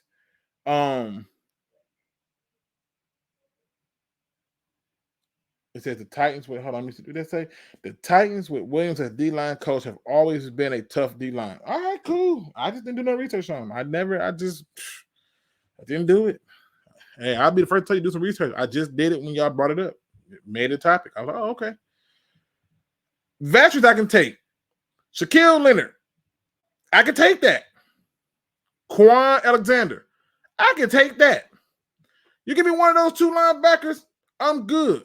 Hell, even Zach Cunningham would be a good inside linebacker. I can take that. Marcus Golden, you know what I'm saying? Again, last time changed my mind. I'm gonna look for more power dudes and go from there. I'm not even gonna bring up my boy Jared Davis because y'all gonna have a call if I say it, so I'm gonna leave it be. You know what I'm saying? I'm gonna leave it be. But if you get Nick Benito, you know, maybe you can do some switching around with him on that tip too. Just saying. But these are just the guys you can get in free agency. Jabril Cox, the guy turned safety, turned linebacker from safety line. He's another one of the free agents that I had on my list. That if you wanted veteran presence and he could play special teams, but as a starter, he horrifies me a little bit because I've seen where it looked like he just didn't know what to do. But why would I add him? Because he has special team ability. So, you know, and as a backup, you don't need him to do a whole lot of snaps. I think he's about as meh as I think that Malcolm Rodriguez is. So if I get anything in that light, I'm cool. But those are the people that I was like, hey, we can take a flyer on. Jabril Cox, we can take a flyer on Shaquille Leonard, Quan Alexander, and Zach Cunningham. These were the guys that for me, I would not have a problem if we picked up. Just would not. All right. Let me see. Yeah, that was fun. We were all here when Luke was introduced to his new favorite coach on the staff. Facts. I'm going listen. I would look something up in a minute and waste no time with learning something new. I enjoy learning new things. Lester White says Manu fits a Brad Holmes pattern. He trades up for a project who probably won't play as a rookie like Martin was last season. He drafted third round traits who will hopefully turn into the players. The key thing is hope, and I'm not buying the hope part. I don't want Blank Martinez for a number of reasons because he ain't hit the health, man. I need people with health. That's my problem. My man Ronan99 says, Luke, what up, though? What up, though? And my man Steve O's in the building says, starter, Campbell and Anzalone are going to be the starters. I don't think they will be adding any more linebackers. They need to, because that's a problem with that. When you look at them as starters, listen, all I got to do is show you the film of Brock Purdy. That's it. If Brock Purdy didn't show you that we need linebackers that can do something, that I don't know what will. But when Brock Purdy takes off and they can't seem to get home, that's a problem. That is a problem for me. Let me bring in my next guest, Ed W. What up, though? Hey, what up, big dog? Hey, what's going on, brother? How are you? Man, I'm doing well. Glad to see you back on. Man, listen, I'm trying to get more of a rhythm. It's just hard because, like I said, I got one kid now who ain't feeling too good. Then I got a pregnant wife, and it's just, you know, being a husband and stuff is no joke. Let me address my man Steve-O really quick. He says, Luke, you've never been happy with the linebackers. No. When we had good linebackers, I was happy, but no. Listen. We don't have a linebacker that you will remember 20 years from now, 10 years from now. We don't have that linebacker on the team right now. Does Jack Campbell have a chance to be that guy? Sure. But ain't nobody going to remember Ellis Anzalone. We're just not. We're not. Ain't nobody going to remember Malcolm Rodriguez when he's out the league. We're not. There's not a linebacker on the Lions team right now that you're going to remember. But if I say Ernie Sims, everybody remembers Ernie Sims. because he performed. So if I say Chris Spillman, everybody remember Chris Spillman. The only reason we remember Jamie Collins because he's stupid. But give it a few more years and you won't remember him neither. So yes, we need to upgrade the linebacking room. We need better linebacking play. Because guess what? If you go over to the Baltimore Ravens, you remember they linebackers, and I'm not a Ravens fan. I know who they linebackers are. But we don't have linebackers that anybody's going to be excited about. Just saying. Talk your talk, Ed W. What you got for me? Hey. All right. So, earlier in some conversations before the draft, I want to make sure we secured that line. I think he did that with that reach and the depth that he had because we already have people there. But we also have our reserves that we can put there. So I actually kind of look at Brad he's not looking at just now. He's really looking at a year or two from now removed to have these guys in place. I don't think that he was bringing them in, but he took care of the immediate need of securing both of the cornerbacks. So both the cornerbacks there are also developmental people in case somebody gets hurt, which seems to be happening a lot lately, and also to give what's his so that I'm talking about the defensive coach here that I don't like too well. I can't remember Aaron his name. Glenn. Thank you. I like Aaron Glenn, but go ahead. We've always had that discrepancy because for me, he keeps putting these players. I get a good scheme, and then I don't know what the hell happens. But then he doesn't make those changes in the game. It's like it's either all game plan or nothing. And I still personally, this is my personal opinion, he's one of the reasons that Houston got hurt. Keep trying to drop Houston back to pass when you just really need him to hold up the line and go and get the quarterback. Leave that drop coverage back there to the people. But now he has all the cornerbacks that he can have at his disposal. So I have a question that is the defensive core back with all the cornerbacks, safeties, and all of that? Do you think that is sufficient enough now to help the defensive line and those edges up there? I don't trust Carlton Davis because he reminds me of Cam Sutton, and I'm a Lions fan through and through, but I'm also a Bucks fan and a Seahawks fan. And so I've watched Carlton Davis, and he reminds me of Cam Sutton. I like Amik Robertson. Like, I like him, right? And so that's good. Terrion Arnold is a rookie. I think Rex Raw is going to be better than him, in my opinion, but we'll see. Do I believe we have enough? I believe that the front defensive line and secondary go hand in hand. If the secondary is covering for long periods of time, great. Then the defensive line should be able to get home, right? Because they're killing the opportunities for him to throw and killing the windows. But if the D line is not getting home and the secondary out there just running with people, that's not so great. So, do I think he has enough? No, because I think he still needs better pass rush opposite of Aiden Hudson. I think he needs better linebackers. I think that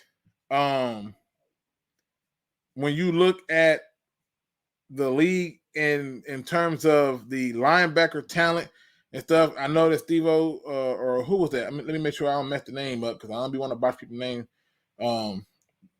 That said there's only a handful.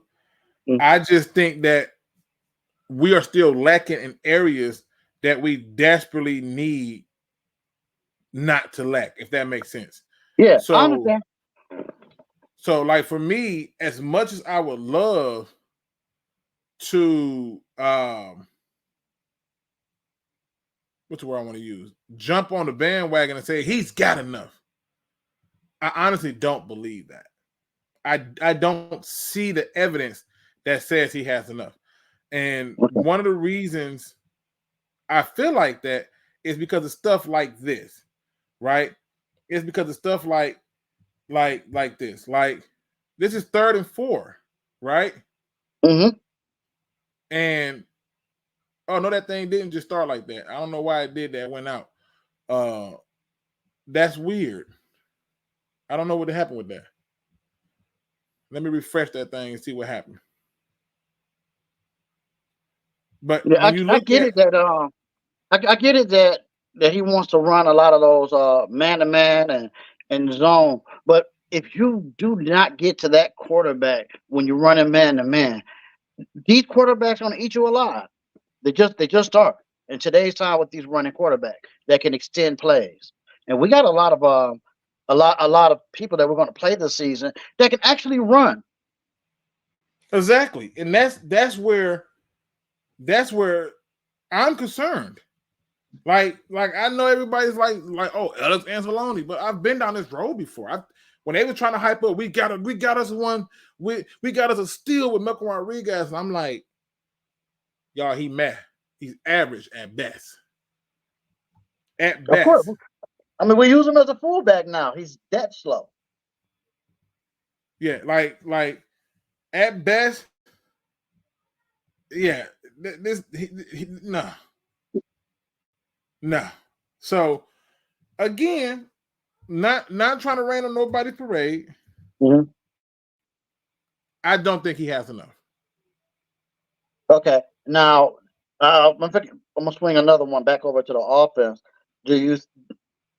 I'm hoping, and I don't know if you got any input that our coach on the offensive side has learned his lesson with the let the hot man run, because that whole pulling somebody off the field that's running hot to try to make to force a player in, to me was just it just didn't work. It didn't work within the system.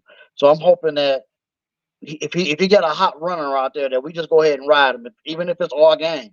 Because if you're not stopping him, but the defense isn't stopping them, then I don't. You can run all your play actions off of them. Then why not just run with it? But everybody's trying to be too cute on offense, too cute on defense. Yeah, that when everybody was blaming Aaron Glenn, even when everybody was blaming like Dan Campbell, I was blaming Ben Johnson for our loss Mm-hmm. to the 49ers, because I'm like, y'all make it make sense that you sit there and run for 120 something yards in the first half, and then you just abandon the run in the second half in favor of passing with a lead. Make it make sense. And it's just one of them things where I genuinely walked away like, yeah, this ain't it. This ain't Especially, it. especially with all the play action that we were built off of. It's like we changed it in the playoffs. I don't know when it's But when the pressure hits. that's my problem though. Like when people how can I word it? People don't understand bruh, we cannot have certain things happen and have success if, you know what I'm saying, if we're not able to just do the small things. And when I look at our division, I'm telling you, like, I wouldn't even sign Jared Goff unless he won a Super Bowl. He wins a Super Bowl, you can re-sign him. I don't care, right? He won Uh-huh. a Super Bowl. But if he don't win a Super Bowl, you need to get in line with your division and get a quarterback who can put pressure on the other team with his legs. That's Yeah, my issue. I would love to see him get maybe just a 2-year deal. So if it doesn't work out, we got to out and go ahead and play. Let my man get some games, because we're never going to know what we got in him, and he can extend. He can do everything Golf can do. He just doesn't have the experience of how fast the line is out there. But I believe in him that he can get it. And I think he'll get that experience this year.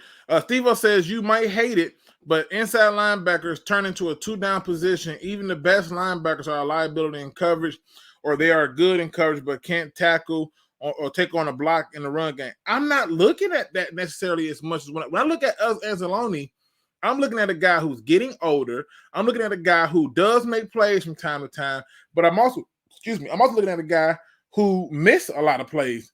You know, and I'm just like, okay. And I'm just looking at it and I'm just saying, if you okay with Ellis Anzalone this year, me too. But going forward, I'm not. So let's get us a linebacker that we can be putting in the rotation so we don't miss a beat. We don't have that guy right now. I was really high on Derek Barnes, but he's not getting all the opportunities that I thought he would get, and so it's hard for me to gauge that. But yes, I would have loved if the Lions had a guy like Roquan Smith. I'd have been like, hell yeah, right? If they would have had the guy Dylan from out of Washington State, I think he's on the Chargers right now. I would have been like, okay, yeah. Christian Harris from the Texans. Yeah, let me get those kind of players. But I'm just telling you, when you look at the age of Ellis Anzalone, we need to get somebody else in there. And yes, you can get that next year's draft, but next year's draft, you're still going to need another edge rusher. So you're going to still need another edge rusher, which means linebacker is going to fall to at least a second-round draft choice, if not third. And then you look at Jack Campbell. Jack Campbell started getting better and better, but it was a lot left to be desired. That's all I'm saying. I'm not disagreeing with you.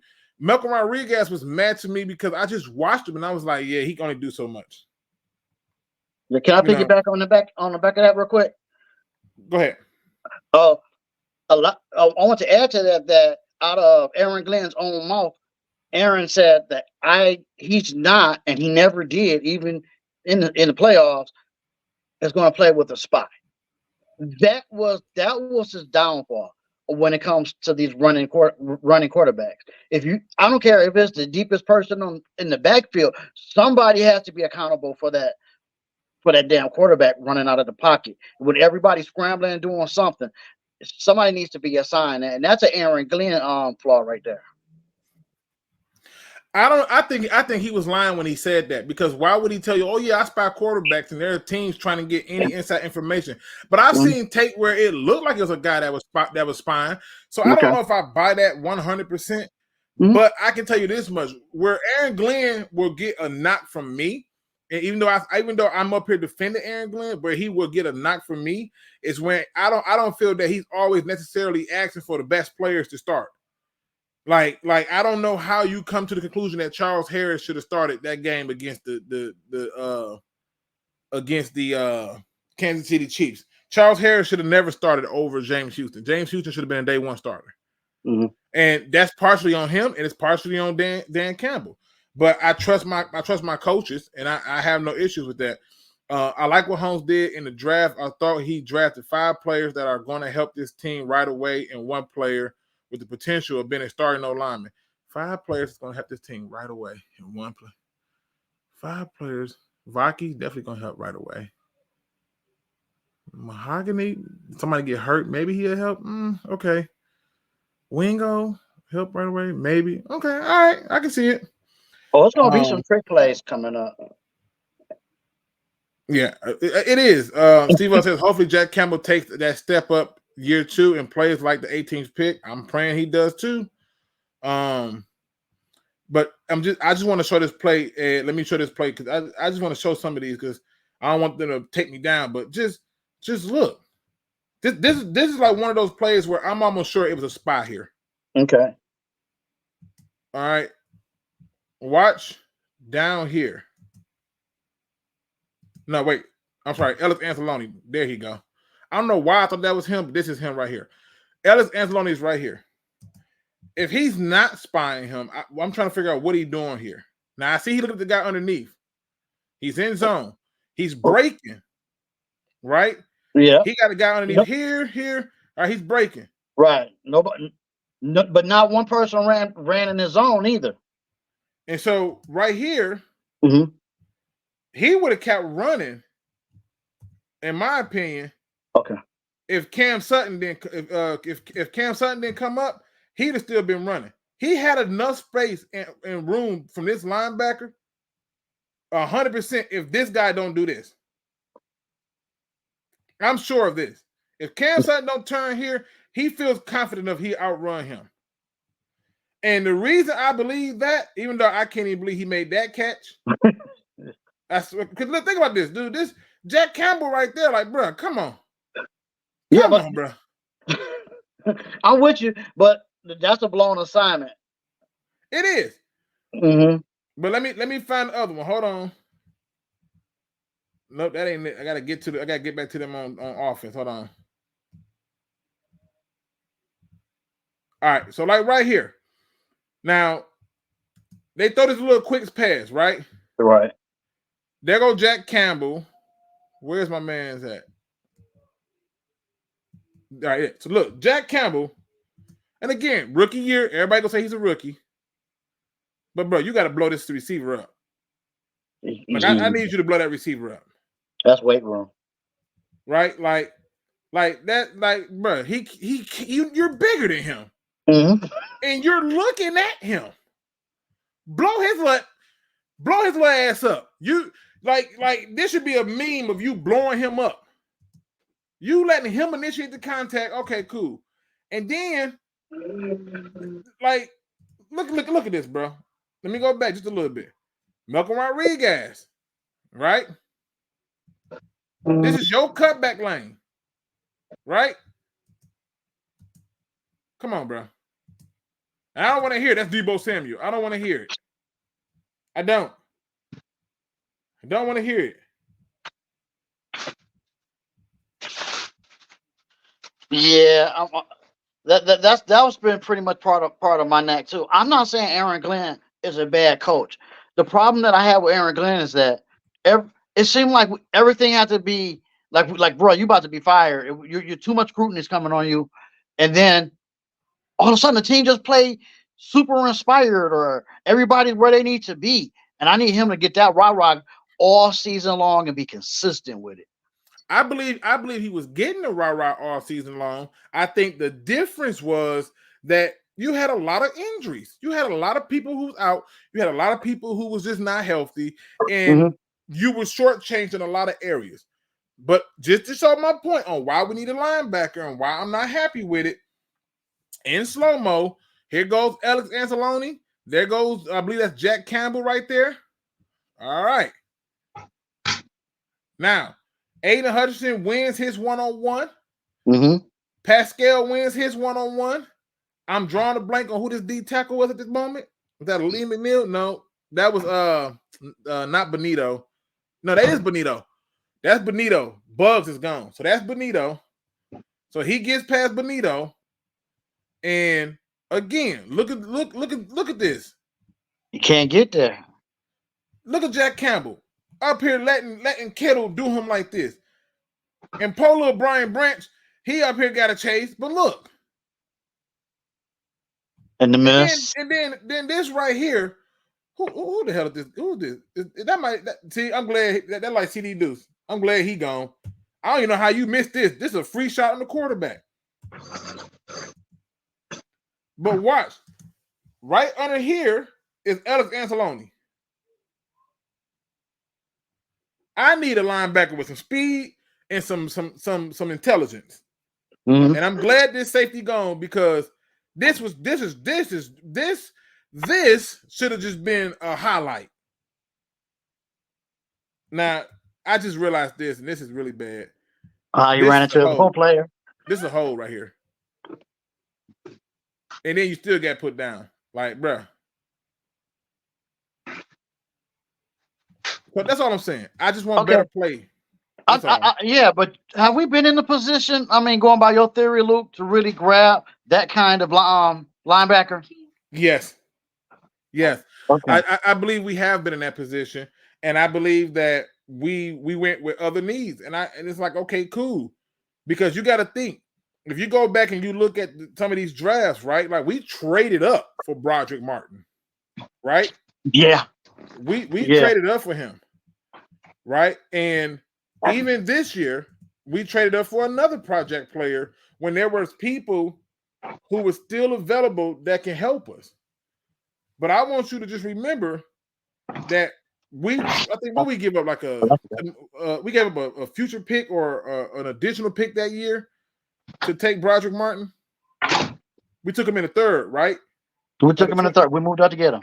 In the third of 20. Okay, so if you go which to was kind of high for a project player. That's what I'm saying. Like, why not let them people fall to you in the later rounds? But whatever. If you look at the 2023 NFL draft results, right? Right? If we just go and look at those draft results, and if you were to go and look at who came off the board after Broderick Martin, right. right? Just looking at those people. Let me scroll down to where his name is. I don't want to miss my dude, Broderick Martin. All right. So after Broderick Martin, let's just look at possible linebackers that was still on the board well after him. So I gotta go down. Where's my dog? All right. There's somebody that's playing in the league right now that's doing something, right? Yeah, like Nick Herbig. He went to the Pittsburgh Steelers. Okay. All right. He did pretty well for him for his first year and didn't get a lot of playing time. Probably could have and should have, but you know, they do what they do.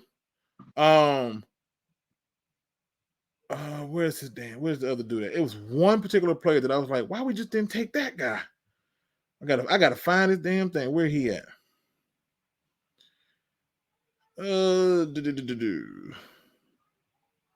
There you go.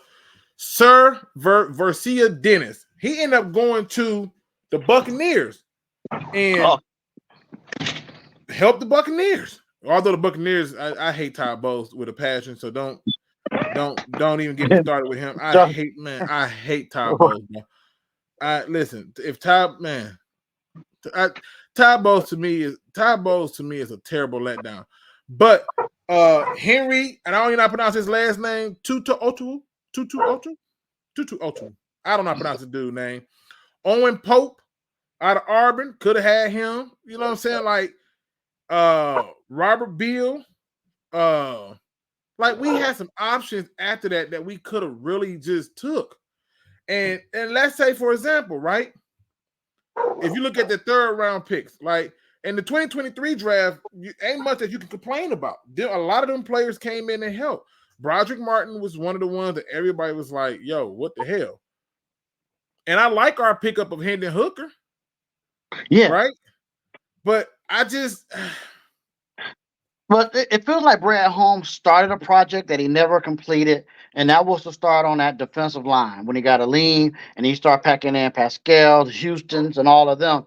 And, I feel like he's trying to get somebody over there, but they're not. It's not really working because you're really working. And now with the deterioration of the cornerbacks in the back, he almost had to put linebacker or all of that on hold. He tried to address it with Campbell, but I remember when you was talking about Campbell before he was even drafted, the videos you showed of how slow he was.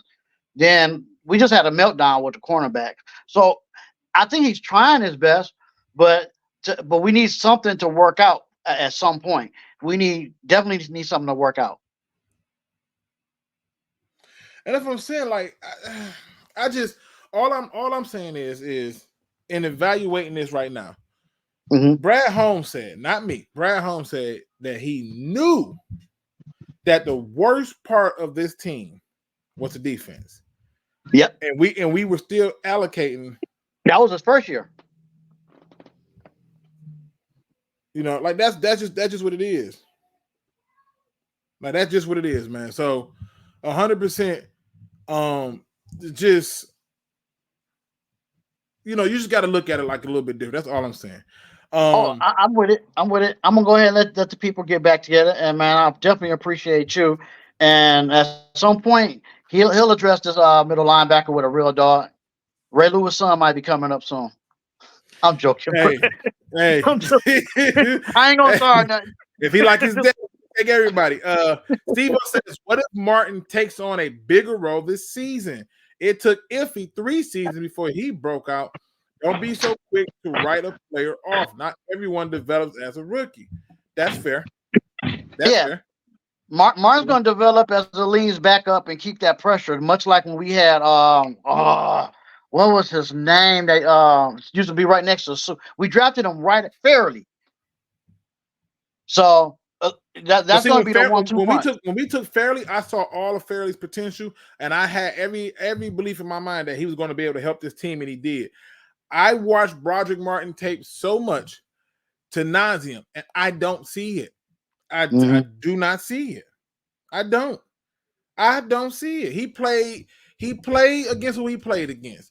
And I was expecting to see him be blowing them off the water. Even with Giovanni Manu. I didn't know who he was pancaking, but at least I saw pancakes. Right? You know what I'm saying? I at least saw pancakes. And I didn't see nothing with Broderick Martin. But if he takes that step this time, cool. But if he don't take that step and he ends up being another Levi Onwuzurike, I hope I get that same grace when people come back and be like, yeah, you called it, because I'm just saying you traded up for this dude. Yep. Which tells me that you believe that, hey, we had to have him. And when you trade up for people who are projects because you have to have them, that's weird to me. When you trade up, I want them to trade up and take somebody who can help us now. Okay. Now I know you say you play sports, and I've also coached little leagues over here.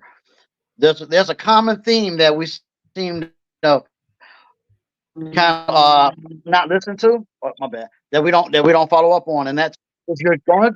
Brad Holmes is doing it his way, and he's been kind of successful, right? Not all the way, but it better work out because he's leveraged a lot of future picks and a lot of void years to the team that he's developed. If we only get to this point and that's it, it's still going to be a failed general manager situation. And I know us as fans going to turn on him so bad it ain't going to be funny.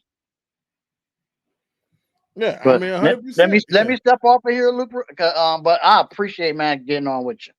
Hey man, no problem. I'm gonna get up out of here anyway. I gotta get back to the family. So we've been on for 2 hours and 6 minutes, and I'm just answering questions. So I appreciate you for coming through, man. And Lester White and Don 19 coming through, brother. I appreciate y'all. Clip that. Like I said, I watched it. At least he pancaked somebody. I saw that. I didn't see a whole lot of waffles, but he didn't really go against nobody. That's the thing. He didn't, and his footwork was trash. Like it was trash. His hand placement was trash too. I was looking at all of it. So yeah. Levi didn't develop because of injury, not because of lack of talent. Nah. Nah, I'm not gonna let the injury card play. Nah. Levi, nah. Levi, yeah, nah. Levi didn't develop because Levi talent. Well, I'm gonna just put it like this: Levi has been predominantly healthy last year for the most part. His first season, he played in 16 games, and I saw nothing. And yes, he was battling injury, and he sat out all of 2022. And in 2023, he played in 10 games, and it was a lot to be desired. I don't know if I blame that on injury. I don't. But if you do, I ain't mad at you. Y'all know me, good people. It's been 2 hours and 7 minutes and counting. I got to end this thing and get into it with a positive note. But yeah, I genuinely just wanted to kind of come on and talk about possible free agents we can add to kind of fix. Wait, that's BS, Luke. Levi was a fused back. He will never be the same player. Was his back fused his first year when we took him in the second round? I don't remember his back being fused his first year. Like I'm just asking. If his back was fused the first year, then I guess I stand corrected. But I'm pretty sure his back wasn't fused the first year. I thought that happened after the first year. They did that. And then on top of that, I could be wrong about this too, but I'm pretty sure that Levi was given multiple opportunities to show his worth. And he made a play or two here and there. Like I'm telling you, he made a play here and there. But to say that it was injury why he didn't develop, I don't know if I agree with that.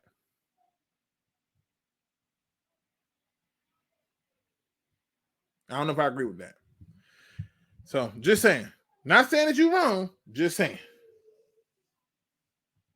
Just saying. It was injured in his first season. Then he should have just sat on out. He still somehow played through them games. I guess he's trying to be tough. He played injured his whole first season. Okay. So your belief is he didn't develop because he was hurt? Then cool. He healthy now? Because if you're telling me he healthy now, then he should be able to ball. I don't get into all the tests.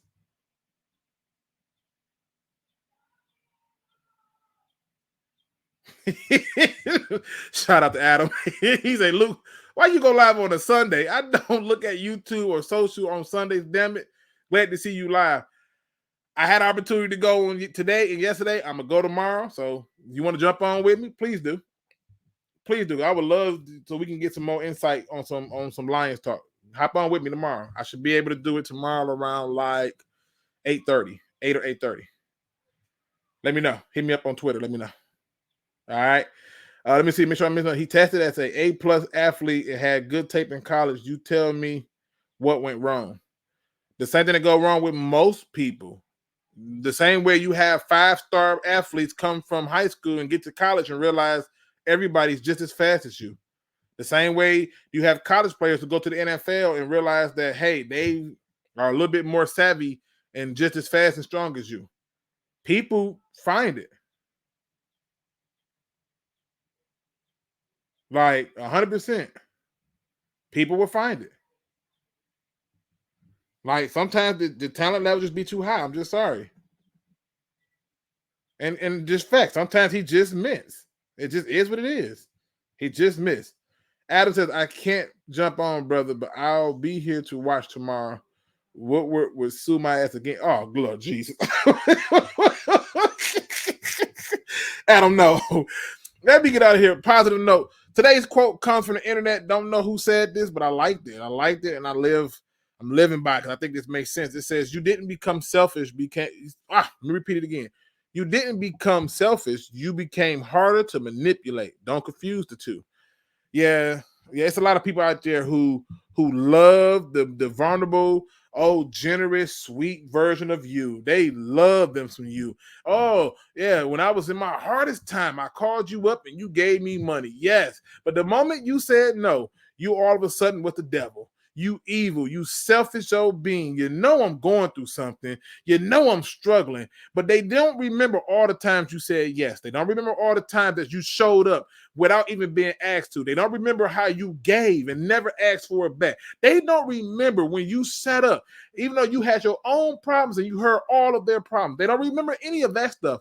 But the moment you decided to become harder to manipulate, you became the bad guy. All of a sudden, when I can't control you anymore, you're not a good person. Oh, God forbid that you decide to think about self for a change. Oh, yeah, I filled your gas tank up for a ride many times, but guess what? I gave you the ride.